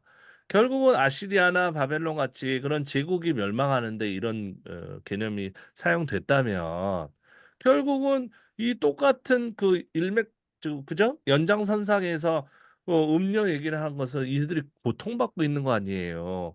누구에게? 로마 정권의 로마 그 독재자들한테 심판받고 그저 저기 뭐 억압받고 핍박받고 있으니까 음료 얘기는 적그리스도 그런 개념보다도 적그리스도 얘기도 사실은 그 로마 시대 안에서 그 황제를 갖다가 가지고 그렇게 얘기한 거일 가능성이 있고 더 올라가면 페르시아에 그죠? 안티오쿠스 4세 같은 사람들을 그렇게 칭했다고 볼 수가 있는 거예요. 근데 이거를 갖다가 또 미래를 뭐 바라본 것이다 이렇게 하는 것은 그거 어떻게 알아요? 성경은 전부 다 이루어진 일을 그죠? 예언처럼 써놓은 책인데 그걸 가지고 미래를 예언할 수 있다? 다 사이비인 것입니다. 다 거짓말하는 거죠. 그리고 뭐 어떤 분은 뭐 애니메이션하고 뭐 이런 요한계시록하고 연결해가지고 뭐 말도 안 돼. 애니메이션 일본 애니메이션이 성경하고 무슨 관계가 있어요? 어쨌든 그렇습니다. 그건 뭐 엉터리라고 생각하고요. 그리고 무릇 주를 멀리하는 자는 망하리니 음녀같이 주를 떠난 자를 여기 굉장히 중요한 구절이죠. 요한계시록하고 연결되죠, 그죠? 주님을 떠난 그 주님을 배척하고 다른 이방 신을 섬긴 자를 음녀라고 봤구나 옛날부터. 그러니까 이걸 아는 사람이 이런 어떤 유대 문화를 알고 성서를 아는 사람이 요한계시록을 또 집필했으면 당연히 그냥 일반론적인 개념에서 하나님을 등지고 이방 신을 경배하면 다 음녀가 되는 거죠. 그 적그리스도만 음녀가 됩니까? 예. 돈을 더 좋아하면 음녀죠. 목회해야 되는데 이상한 짓 하고 건물 짓고 또 팔아먹고 돈 벌고 그런 사람이 음녀죠. 그런 분들 심판하게 됩니다. 하느님. 그렇게 적용해줘야 자기한테 적용을 안 하고. 그러므로 그 남편 생전에 다른 남자에게 하면 음녀라. 이거 일반론적인 어떤 그거죠. 예. 그럼 이 문화를 우리가 그대로 받아들여야 됩니까? 이 구절이 하나님의 말씀이라서 아니잖아요. 지금 뭐 남편이 뭐 폭력하고 그러면은 이혼할 수 있는데 그 여자 음녀입니까? 아니잖아요. 그죠? 이것도 문화적인 개념으로 비평적으로 잘 해석해야 됩니다. 그러므로 너 음녀예요의 말씀. 이게 또 음녀한테 하나님 말씀도 하네. 음료가 적그리스도인데 한번 얘기해 보세요. 음료는 무조건 적그리스도더라. 그냥 딱 이렇게. 이건 또 바벨론이라고 또 얘기하고, 그죠? 이건 맞죠. 제국이니까. 그래가지고 어떤 분이 이 요한계시록 17장 4절을 가지고 이런 거를 써놨어요. 그래서 교황이 손에 금잔을 가졌기 때문에 적그리스도래요. 이 교황이 금잔을 가졌기 때문에 그래놓고 금잔을 가톨릭에서 쓰는 게 많거든요. 이걸 쭉 해놓고 이거 하고 이런 뭐 음료 이런 금잔을 연결하는데 그럼 이건 뭐예요? 이건 개신교거든요. 금잔을 가졌는데 손에 금잔을 가졌는데 이건 뭐 안 됩니까? 이거는 우리 거니까는 아니고 이 사람은 또 이건 악마고 말도 안 되는. 그러면은 이 금잔에 대해서도 한번 찾아봐, 네가 그죠? 이 잔은 무슨 개념이야? 그래서 전승사를 딱 형성하고 그 기준으로 해가지고 해석을 해야 되는 거예요. 항상 성경은 성경이 성경으로 해석하게 한다는 게 그런 개념이어야 되는 겁니다. 사자에 대한 전승사를 다 가지고 있잖아요. 성경에 나오는 220번의 율법에 대한 전승사를 제 머릿속에 갖고 있단 말이에요. 그래서 엉뚱한 소리 하면은 그 안 되는 거예요. 근거가 없기 때문에. 근거는 고고학적인 근거만 필요한 게 아니라 그게 어떠한 과정을 통해 가지고 이루어졌는지도 근거예요. 그것도 모르면서 뭐 이게 이 얘가 사탄이라고 하고 있고 무슨 근거로 그 교황이 갑자기 교황님이 이 사람한테 물어보면 뭐라고 할 거예요? 이 무슨 근거로 내가 사탄이야? 그러면은 모르겠다. 기분 나쁘다 그냥. 네. 안 되잖아요. 그래서 이러지 마시고 이 나음서가 이제 짧고 되게 복잡한 부분들이 있지만 전반적으로는 이 제국에 대한 어떤 거부감, 이방 사람들에 대한 배척심, 극한 배척심이죠. 요나서 같이 뭐 니누에 그 도시, 그죠? 도시 어 아수르의 수도였기도 했지만은 그냥 좋은 도시이기도 했었던 그 도시에 대한 어떤 그 회계 선포 그런 것들이 전혀 없잖아요. 그죠? 아까 여러분들께서 보신 것처럼 이러면 안 되겠다. 이런 식으로 이 나음서의 어떤 이런 태도를 가지면은 절대 안 되겠다. 그것이 우리가 이 성경을 읽으면서 이 복잡한 성경을 읽으면서 또 느껴야 되는 하나의 교훈이라고 생각을 합니다. 그래서 하여간 이 뭐 다음에 하박국인가요? 그건 또 달라요 또.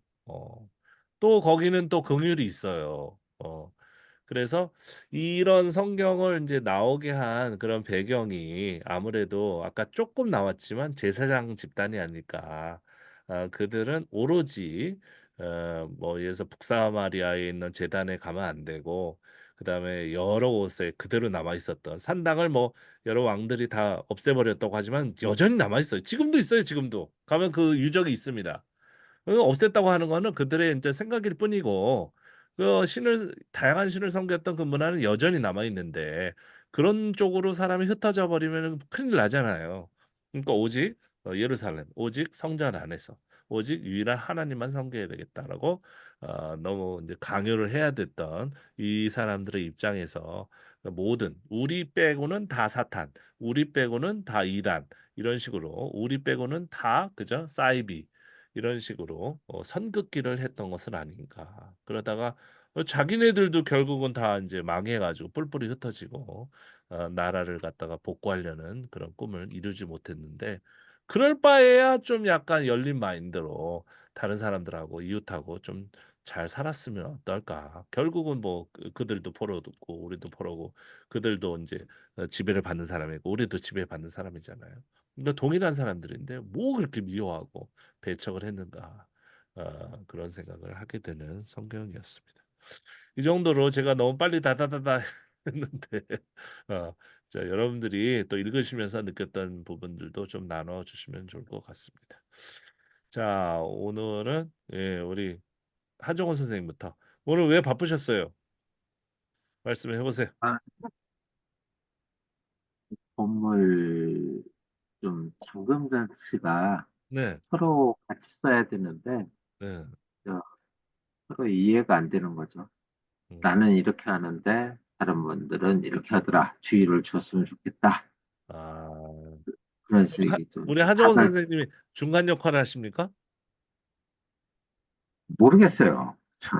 문제 생기면 저한테만 연락이 와요. 건물주한테 연락을 해야 되는데 건물주는 불편하고 네, 저는 만만하죠. 웬만한 건 다 들어주니까요. 너무 좋으셔가지고 그런 경우가 있고요. 바쁘시겠. 마음서 읽으면서 보면 저도 진짜 일방적인 그런 부분들은 많이 느꼈거든요. 네, 야, 이거 진짜 하나님이 절대자로서의 심판. 근데 또 거기서 보면은 이스라엘을 공교롭게 또 피해가는 거예요. 네, 근데 나중에는 뭐 이스라엘도 다 망할 거 망하고 다 흩어지고 뭐 그렇게 됐는데 그런 부분을 보면 좀 이기적이시지 않았을까 그런 생각도 어떤 때는 들고 또 어떤 때는 아 이래도 참 공평하다. 대부분 하나님의 심판은 죄악으로 인한 결과물에 대한 심판이지 그냥 뭐 일방적인 그런 뭐 경우가 거의 없더라고요. 그렇기 때문에 어느 한편은 뭐 평하시는 분이 심판하시겠다는데 그런 생각도 많이 들고 저는 항상 그런 생각을 해요. 이게 제 믿음인지 뭔지는 잘 모르겠어요. 아, 신이 그럴 수도 있지. 신이니까. 나는 그냥 인간이기 때문에 인간으로서 할 부분들 어떤 때도 따지기도 해요. 아니 인간적인 모습을 나 같은 사람을 이해 못한다면 정말 그게 신일까? 내가 만들어 놓은 신일까? 그런 생각도 하거든요.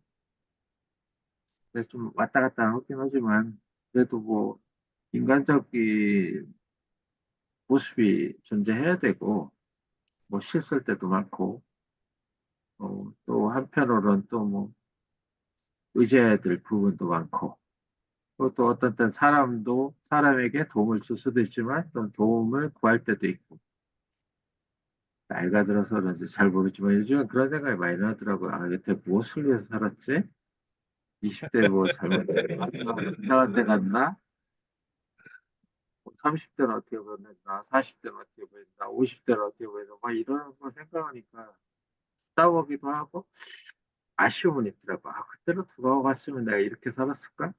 뭔가 다른 걸 하지 않았을까? 그런 시간들이 좀 있긴 있더라고요. 세상 사람들처럼 부를 추구하고 성공을 추구했다면은 지금의 모습은 안 됐겠지? 뭐 그런 부분도 있어요, 사실은.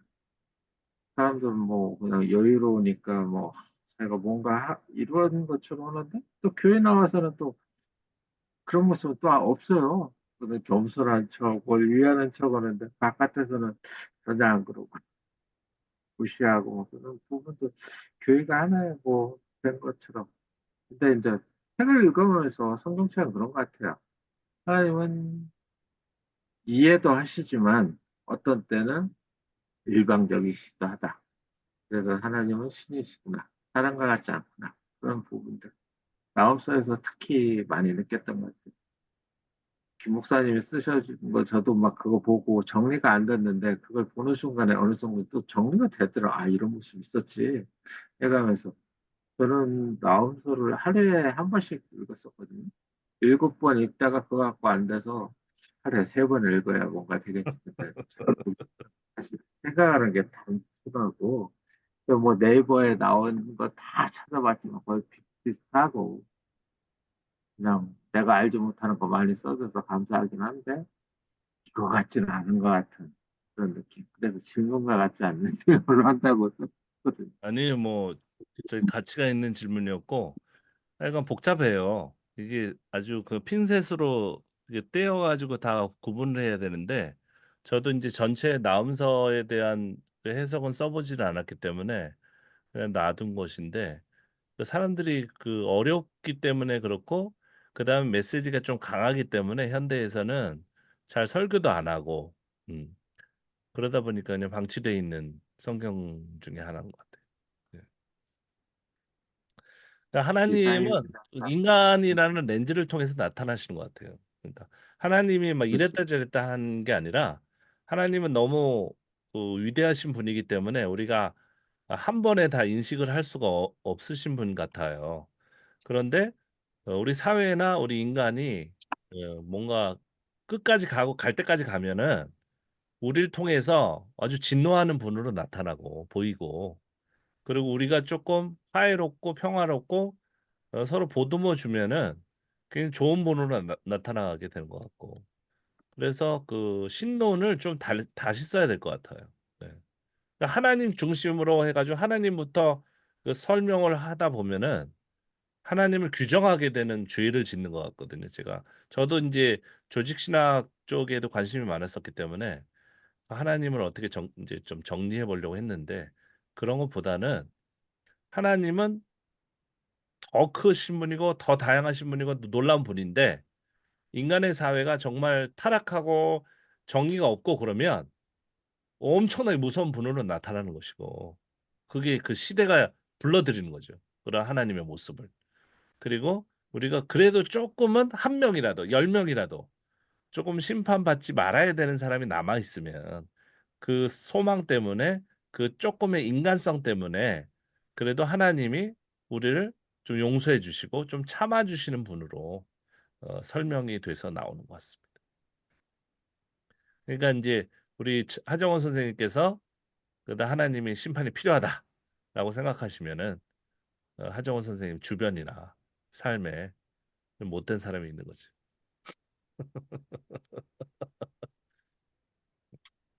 무조건 교회 망하기를 위해서 기도하는 사람 중에 너무 모순된 게 많기 때문에 종교개혁이 뭐 오래전에 500년도 더 됐다고 하지만 지금 시대에도 필요하지 않을까 정도로 그렇게 교회가 많이 무너져 온 것 같아요. 그게 에휴, 아쉽죠, 항상. 뭐 끝도 없죠. 뭐 생각하면 우리 사회에서 그냥 일반 사회 분들하고 살 때는 생각을 안 하고 마음이 편한데, 또 이렇게 성경 공부를 한다든지 교회 나간다든지 뭐 그런 분들, 교회 탈퇴자들도 만난다든지 그러면은 그 굉장히 머리가 복잡해요. 어떻게 제가 뭐 할 수가 없으니까 손댈 수도 없고, 예를 들어서 몸에 그냥 암 세포가 잔뜩 다 퍼져 있는데 그냥 그분에 대해서 뭐 최선이 뭘까? 예, 빨리 편안하게 돌아가시기를 위해서 기도하는 게 망하게 그 기도하는 게 좋은가? 아니면은 낫게 해달라고 막 간절히 지금 몸부림치면서 같이 기도하는 게 옳은가? 잘 모르겠어요. 근데 어 저는 이제 저 총신 쪽이니까 합동이잖아요. 가장 문제가 많은 합동 안에 들어가서 보면은 아, 그냥 항상. 사탄이에요, 사탄. 사탄의 모임이라고 생각하시면 돼요. 돈이 넘치고 권력이 넘치고 그러다 보니까 이제 사랑의 교회에 오정일 목사 같은 사람을 갖다 세울 수밖에 없는 거예요. 그래서 그 신자들이 알면은 아주 기가 막힌 그런 내용들도 많고, 어 얼마 전에 이제 한 신학교에서 좀 강의를 부탁해가지고, 저는 시간이 없다고, 도저히 시간이 없어서 못 간다고 했는데, 그래서 한번 오라고 해가지고 이제 놀러 갔어요. 제가 이제 지방에, 저희 총신 쪽에 있는 그 지방 신학교가 많이 있는데 거기에도 이제 강의해 달라고 한 걸 그냥 거절했었거든요.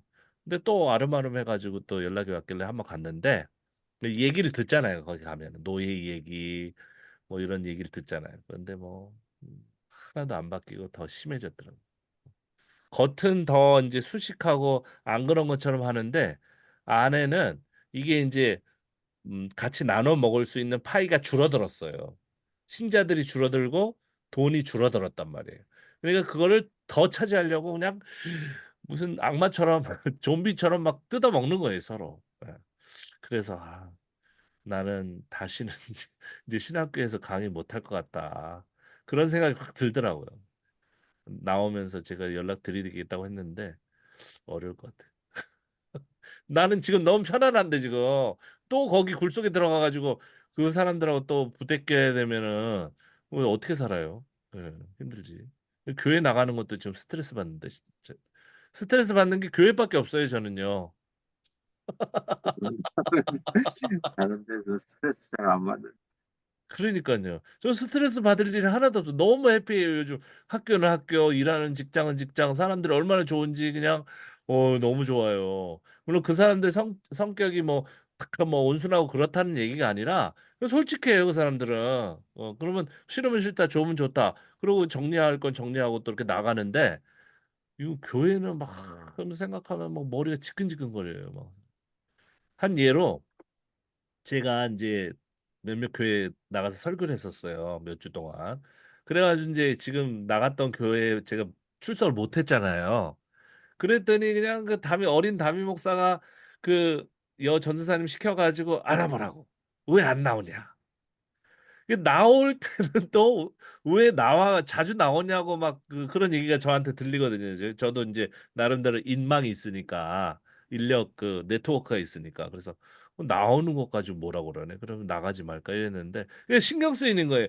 저 사람은 공부 많이 했고 뭐 책도 썼고 그랬는데 저기 와가지고 앉아가지고 나 비판하나 이러다가 그럼 내가 안 나갔으면 그냥 신경을 꺼야 될 거 아니에요.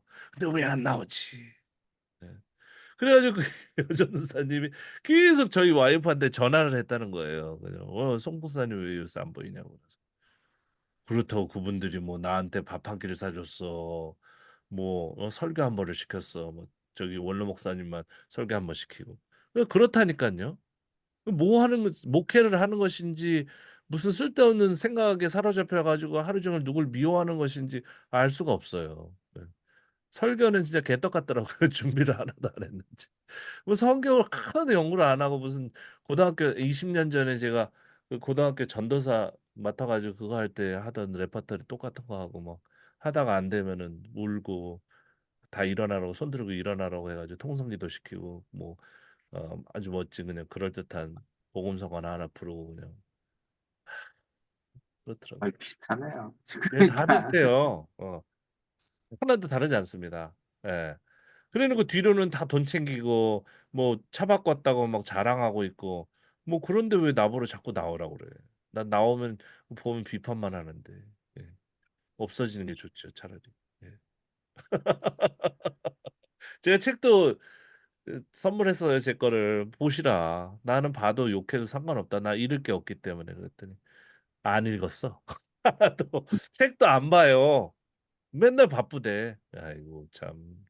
제가 그 목회실 두 번인가 들어왔는데 하나도 안 읽었더라고 한 페이지도.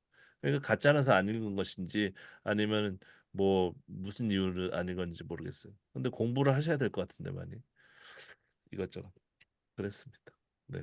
그러면 이제 그 하정원 선생님은 그런 역할을 하면은 좀 뭐 수입이 생기는 게 있습니까? 좀 아니, 전혀 주인이? 없습니다. 그 집주인이 좀 줘야지 그 역할을 아, 그런 하시면. 것도 없고요. 예, 뭐 집주인이라서 월거나 그렇진 않아요. 아는 사람의 친구기 때문에 또 그래갖고 이제 제가 해놓으면은 너무 고맙다고는 하는데 말뿐이에요.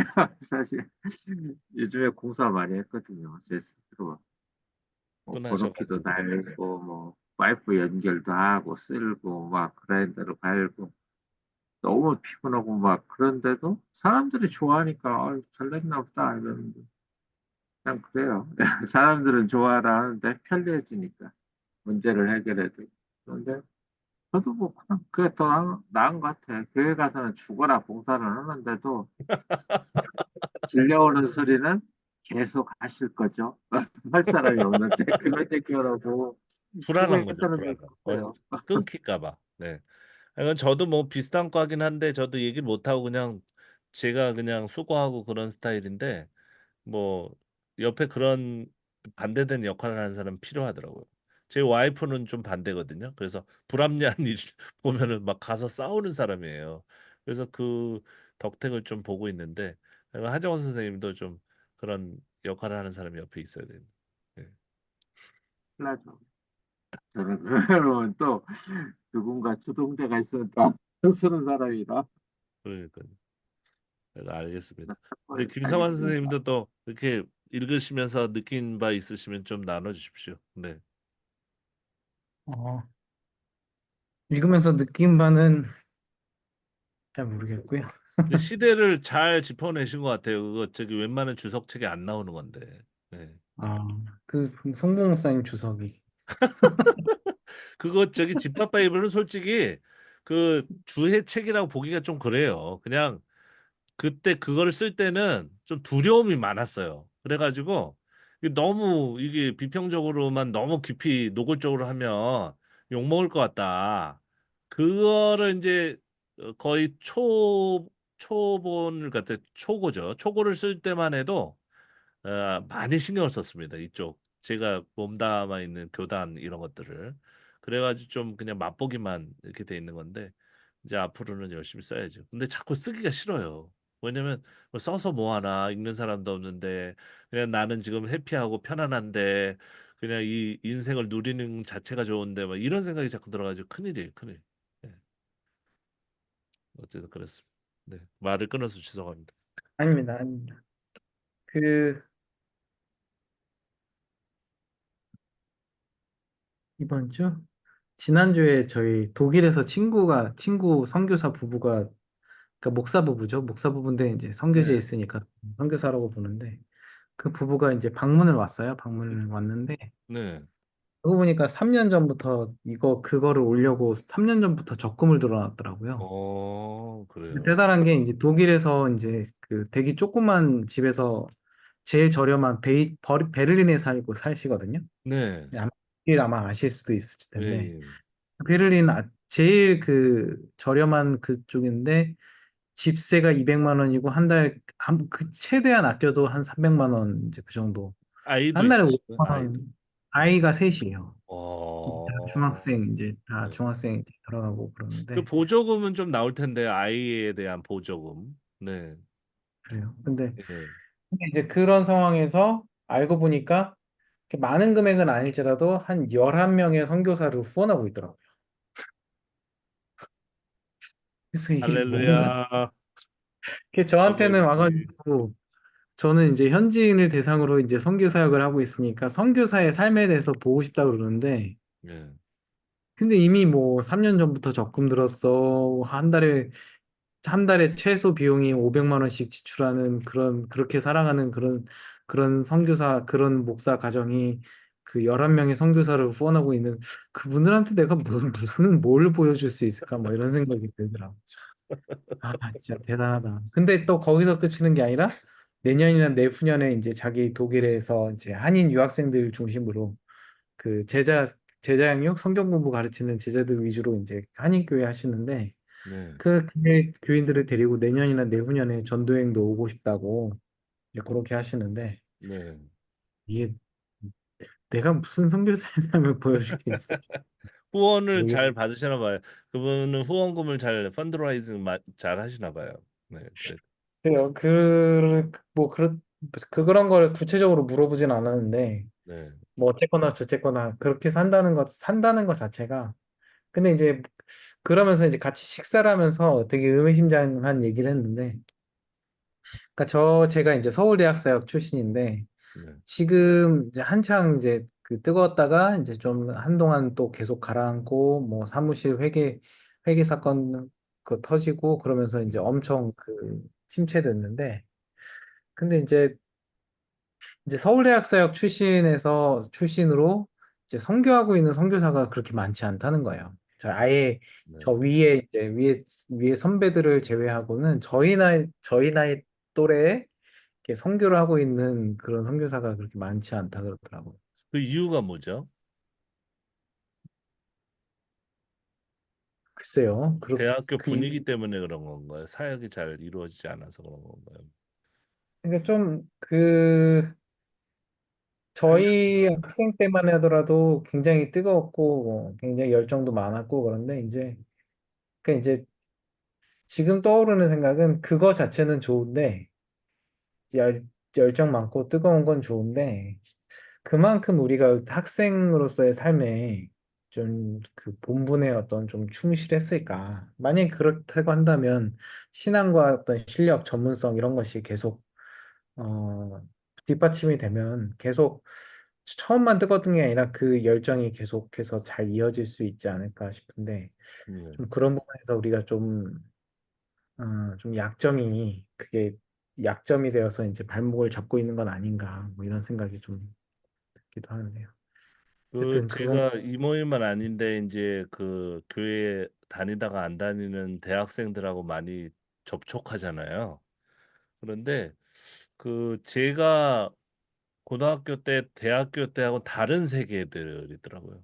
이분 생각하는 것들이 다.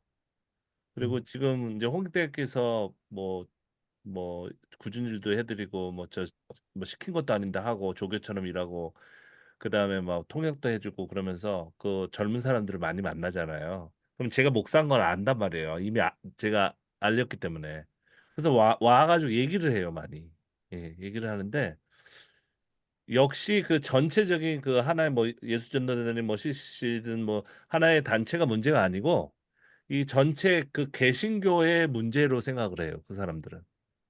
그게 해결이 돼야지 이제 본인도 교회도 나갈 수 있고 그 신앙생활도 이제 할 수 있다 이렇게 생각을 하고 있거든요. 그래서 아까 조금 말씀드렸지만은 이 전체의 암세포가 다 퍼져 있는 상태이기 때문에 그거를 머리부터 쳐가지고 다 해결을 해야 돼요. 예. 근데 처음에는 저는 그 단체들만의 문제인 줄 알고 뭐 비판할 거 조금씩 비판하고 그랬었는데 그게 아니라 전체 개신교가 뭐가 잘못돼 있어요, 많이. 이렇게. 예. 구조가. 그래서 뭐 너무 그 실망하지는 마시고 그냥 우리가 그 전체를 어떻게 하겠습니까? 그러니까 그냥 어 우리가 그 삶의 현장에서 최선을 다해가지고 선교사님은 선교사님대로 뭐 목사는 목사대로 뭐 일반 집사님 장로님은 장로님대로 이렇게 할 수밖에 없더라고요. 저도 뭐 이렇게 조금 하면 되지 않을까 이렇게 한때는 생각했었는데 한 10년 정도 계속 이 사역이면 사역 뭐 이런 걸 해오면서 느낀 게 뭐냐면 안 된다. 우리는 전체를 바꿀 수 없다. 그러니까 나라도 조금 바뀌고 그다음에 내 주변을 좀 평화롭게 하는 것만 일단은 신경을 쓰자. 그렇게 어떻게 보면 조금 가라앉았어요. 예.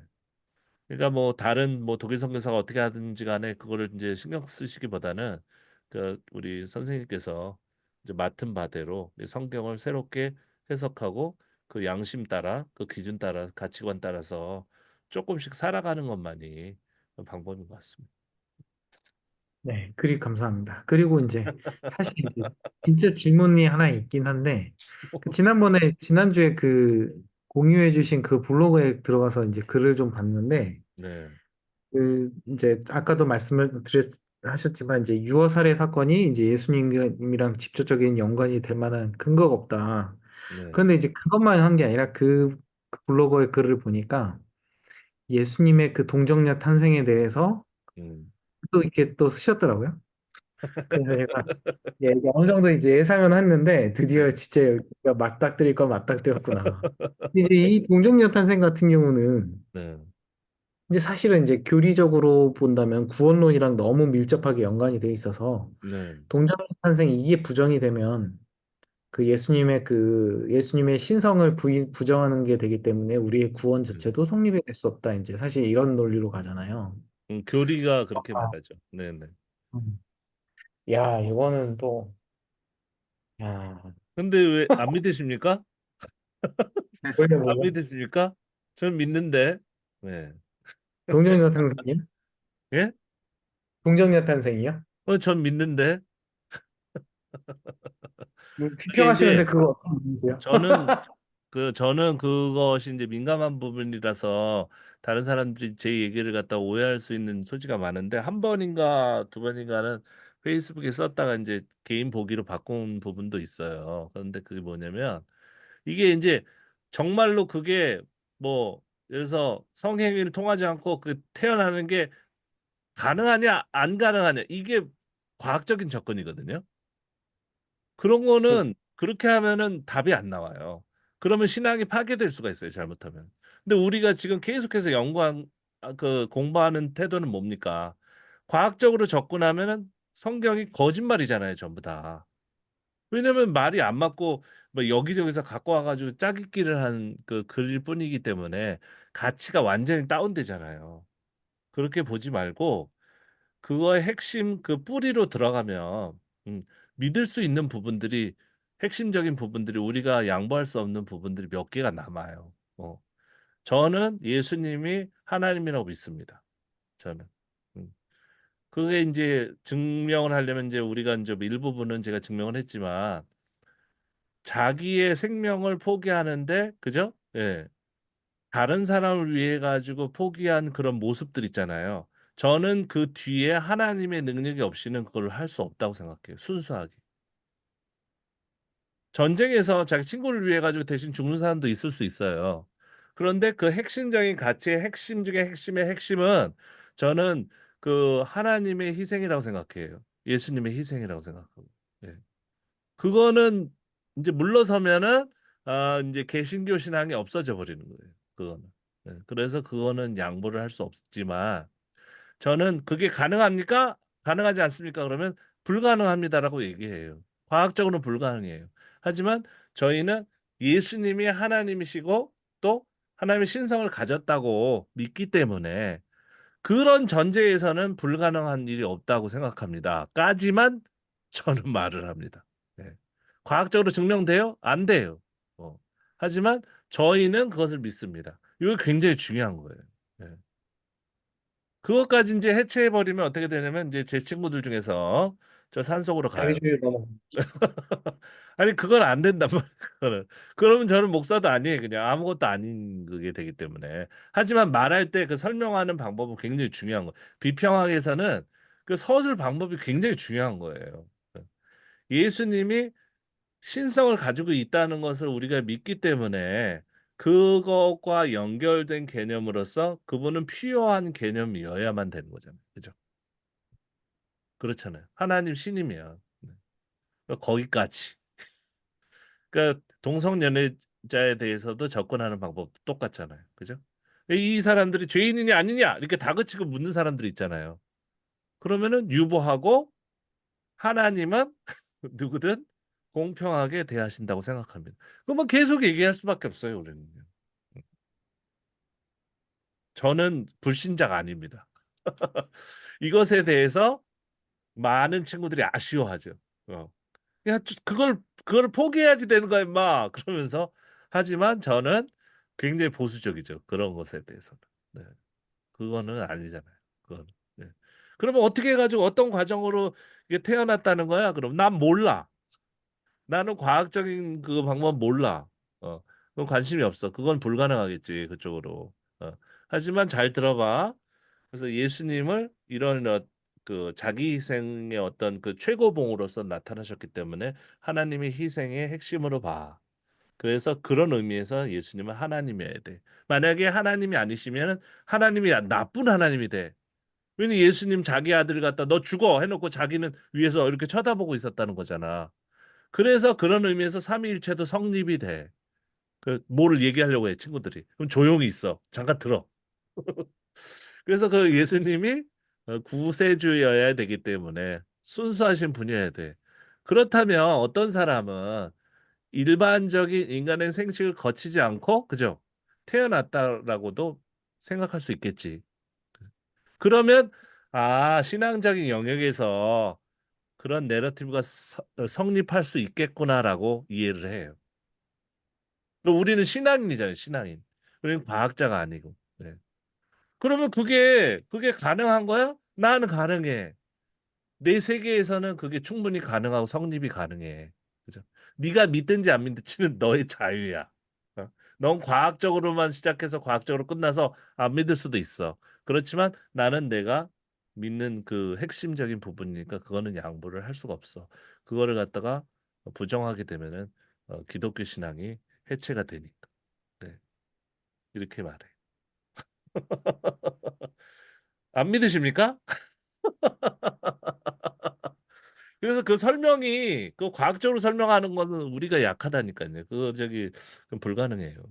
그래서 자꾸 한 번 또 비슷한 그 교수님이 저한테 물어봤어요. 교회 잘 다니시다가 그만두신 교수님인데 제 책을 드렸었어요. 그래서 드렸더니 뭐 인상 깊게 읽었습니다 해놓고 갑자기 심각한 얼굴로 딱 와가지고 그런 얘기를 물어봐요. 삼위일체가 가능합니까? 아니 노골적으로 물어봐. 동정녀 그게 탄생이 가능합니까? 이렇게 저의 신앙의 세계에서는 가능하다고 믿습니다. 이렇게 불가능하죠? 과학적인 영역에서는 분명히 불가능합니다. 네. 그러면 거기에 어떤 가치관이 들어있냐면 당신도 지금 그죠? 실패하고 죽고 낙심하지만 신앙의 세계 안에서는 가능할 수도 있다. 부활도. 부활도 우리 김성환 선생님 부활 안 믿으세요? 믿죠. 그럼 되는 거예요. 우리가 믿으면 된다니까요. 믿음 안에서는 되잖아요. 그죠? 그런데 문제는 뭐냐면 우리가 왜 자꾸 과학적으로 딴지를 거리는 사람들이 생기는지 아세요? 그거는 우리가 믿는 믿음이 굉장히 고상한 것들이란 말이에요. 우리를 소성케 하고 실제로 우리가 부활하게 할 수 있는 동력이 거기 들어있는데 너무 삶이 엉망진창이니까 얘네들이 믿는 게 될까? 그러면은 얘네들을 공격할 수 있는 방법은 뭐예요? 계속 과학 얘기를 하는 거예요. 과학 얘기. 예. 그래서 예전에 윤여정 그분이 어떤 과학자하고 대담하는 내용을 봤는데 과학자가 막 부정하는 거예요. 천국도 없어. 증명이 됩니까? 없어요. 그다음에 예수님이 뭐 어떻게 됩니까? 동정녀 얘기도 하면서 다 불가능해요 하니까 그 윤여정 그분이 신앙이 깊다고 생각한 게 어떤 부분이냐면 그래요. 우리 선생님 말씀이 다 맞겠죠. 하지만 저는 있었으면 좋겠어요. 예. 저는 있다고 믿어요. 이렇게 말했어요. 그러면 죽음의 순간에 누가 더 강한 사람이냐? 그 과학자는 없다고 생각했잖아요. 딱 그렇게 믿고 있잖아요. 그죠? 그거 없는 거예요. 그 사람이 없다고 믿으니까 그의 세계는 아무것도 없는 겁니다. 죽으면 끝이에요. 하지만 우리는 있잖아요. 그죠? 그러면 나는 그 하나님의 그 무한한 능력이 존재한다면 우리가 믿는 대로 그 부분은 이루어질 거라고 생각. 저 엄청 보수적이에요. 저를 잘못 보셨어. 예. 하지만 그 외의 부분은 철저히 논리적으로 설명할 수 있는 부분은 얘기하자 이거죠. 예. 그래서 될 수 있으면은 안 믿는 사람들을 갖다가 끌어들일 만큼 끌어들여야죠. 설득하고. 그렇습니다. 네.